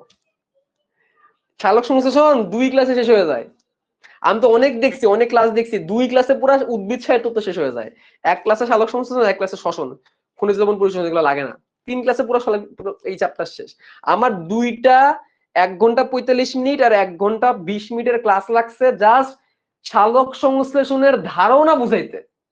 এখনো তো ঢুকিই নেই, আলোক নির্ভর পর্যায়ে এখনো ঢুকি নেই। বিজ্ঞানী ব্ল্যাকম্যান তো এখনো আসেই নেই। ব্ল্যাকম্যান যে 2টা ভাগে ভাগ করছে 1905 সালে, আলোক নির্ভর পর্যায়ে, আলোক নিরপেক্ষ পর্যায়ে, ওইখানে যাই নেই, আসল কাহিনীতে এখনো ঢুকিই নেই। জাস্ট এই 1 ঘন্টা 20 মিনিট আর 1 ঘন্টা 43 মিনিট মানে কত, 3 ঘন্টা। এই যে 3 ঘন্টা লেকচার, 3 ঘন্টা নাকি 1 ঘন্টা 43 আর 1 ঘন্টা 20, 3 ঘন্টা। এই 3 ঘন্টা খালি জাস্ট তোমাদের বেসিক বোঝানো হয়েছে, আসলে শালা সংশ্লেষণ জিনিসটা কি। তারপরে ঢুকবা ভিতরে, একটু পরে ঢুকবা। এখনো পর্যন্ত পরীক্ষা আসার কিছু পড়াই নেই তোমাদের, এখনো তোমাদের পরীক্ষা আসার পড়ানো কিছু পড়াই নেই। ইটিএস এর কাহিনীটা ইটিএস এর কাহিনীটা খুব মজার, বাট যারা বুঝতেছো, ডিপলি বুঝতেছো, পরীক্ষায় কি লাগবে, পরীক্ষা তো ইজি জিনিস। নাম বলবো না। আজকে একটা স্ক্রিনশট আমার কাছে আসছে, ক্লাস শেষ, ক্লাস শেষ আজকে, ক্লাস শেষ। যারা আমার সাথে গল্প করতেছো তারা থাকো, ক্লাস শেষ। একটা স্ক্রিনশট আজকে আমার কাছে আসছে। স্ক্রিনশটটা এরকম, আমাকে ডাইরেক্ট অ্যাটাক করা হয়েছে, এটা আমি বুঝছি।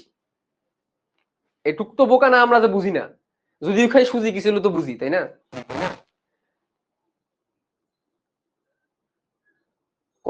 ব্যাপারটা এরকম ছিল যে বায়োলজি শিখতে হইলে এত বেসিকের দরকার নাই, পরীক্ষায় কি আসবে এইটুকু জানলেই চলবে। এগুলো শেখার জন্য হায়ার স্টাডিজ আছে, ওইসব জায়গায় গেলে হবে।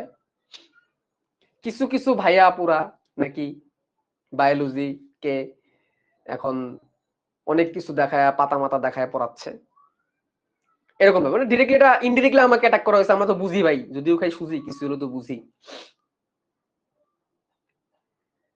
তো আমার কথা হচ্ছে, এই যে মরা পাতা, এই জ্যান্ত জিনিস, এইগুলা এইগুলা মাইক্রোস্কোপ হ্যান ত্যান হ্যান ত্যান এগুলা দেখায়, যে স্টুডেন্টটা বায়োলজিটা কঠিন লাগতো, বায়োলজিটা বুঝতে পারতো না, বায়োলজিটা নিতে পারতো না, সেই স্টুডেন্টের মধ্যে যদি বায়োলজি পড়ার একটা ভালোবাসা তৈরি হয়, ভালোবাসাটা আসল। প্রথমে ভালো লাগা, তারপরে ভালোবাসা, প্রথমে ভালো লাগা তৈরি করা লাগবে। তো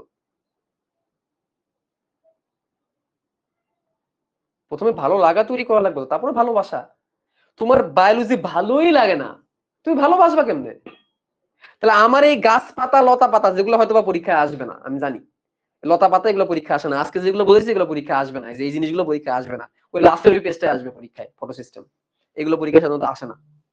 কিন্তু এইগুলো যদি কোনো একটা স্টুডেন্ট বায়োলজির ভিতরে ঢুকতে পারে, তার যদি বায়োলজির প্রতি একটা মোটিভেশন তৈরি হয় মনের মধ্যে, যে বায়োলজি সহজ, হ্যাঁ আজকেরটা কঠিন লাগছে আমি জানি, কিছু কিছু সময় একটু কঠিন দিতে হয়, কারোর মধ্যে যদি এই জিনিসটা ঢোকে যে বায়োলজি সহজ রে ভাই, এই মোটিভেশনটা, এই বায়ো মোটিভেশন যদি কারোর মধ্যে তৈরি হয়, বায়ো মোটিভেশন, তারপর তার কাছে কঠিন কঠিন জিনিস অনেক সহজ লাগবে। আমি যদি এই মাইক্রোস্কোপের পত্রন্ধ নামক মামুলি জিনিস, মাইক্রোস্কোপের পত্রন্ধ যদি মামুলি জিনিস হয়, হ্যাঁ হইতে পারে পত্রন্ধ খুবই মামুলি জিনিস, এটা 9-10 এর পড়া, প্রশোধনকে ওই পলিথিন দিয়ে পেঁচায় দেখা যাবে 9-10 এর পড়া। এটাকে দেখায় যদি কোনো একটা স্টুডেন্টের মধ্যে বায়োলজির প্রতি ভালোবাসা তৈরি হয়, যে স্টুডেন্টটা বায়োলজিকে সহ্যই করতো না, সেই স্টুডেন্ট যদি বায়োলজির প্রতি তার ভালোবাসা তৈরি হয় এবং সেই স্টুডেন্ট যদি বায়োলজিকে শিখতে পারে, তাহলে আমি মনে করি যে আমার এইসব লতা পাতা পড়ানো সার্থক। ঠিক আছে, আমি মনে করি আমার এই লতা পাতা পড়ানো সার্থক। ঠিক আছে, তো আমার কথা হচ্ছে যে যাই বলুক, যে যাই বলুক, এইভাবে আমাকে দমায় রাখতে পারবে না। এইসব হেড কমেন্ট করে শুভ্র ভাইকে দমায় রাখা যাবে না। এসব উল্টাপাল্টা কথা বলে আমাকে দামায় রাখতে পারবা না। আমি আমার কাজ করে যাব এবং আমি জানি আমার স্টুডেন্টরা ভালোবেসে আবার আমার কাছে আসবেই, এটা আমি ভালো করেই জানি। এসব হেড কমেন্ট করে কাবাডি কাবাডি কাবাডি কাবাডি করে হ্যাচকায় ধরে রেখা শুভ্র ভাইকে দামায় রাখতে পারবা না। আমি ক্লাসরুমে আসলে আমি পড়াবই, হয়েই পড়াবো। বুঝতে পারছো কি বলছি? আজকে ক্লাস শুরু করার আগে আমার খুবই শরীর খারাপ লাগতেছিল, খুবই। তোমাদের সামনে রাব্বি ভাই আছে, আমি রাব্বিরে বলতেছিলাম, রাব্বি ক্লাসে কেমন নেবো, আমার বমি পাচ্ছে, এত খারাপ লাগতেছিল শরীরে, বমি পাচ্ছে লিটারালি। তারপরেও ক্লাসে দেখাইলে কেন জানি সব ভুলে দিই। ঠিক আছে, তোমরা আমার সাথে থাকো, আমি এইভাবেই চালাই যাবো, আমি এইভাবেই চালাই যাবো। তোমরা থাকো খালি আমার সাথে, তোমরা থাকো আমার সাথে আগুন জ্বলুক তাদের বুকে। আমি তোমাদের সামনে বায়োলজিকে দা প্রিমিয়াম সাবজেক্ট প্রমাণ করে ছাড়বো ইনশাল্লাহ। আমাকে তোমরা দামায় রাখতে পারবা না। ওকে, আল্লাহ হাফেজ।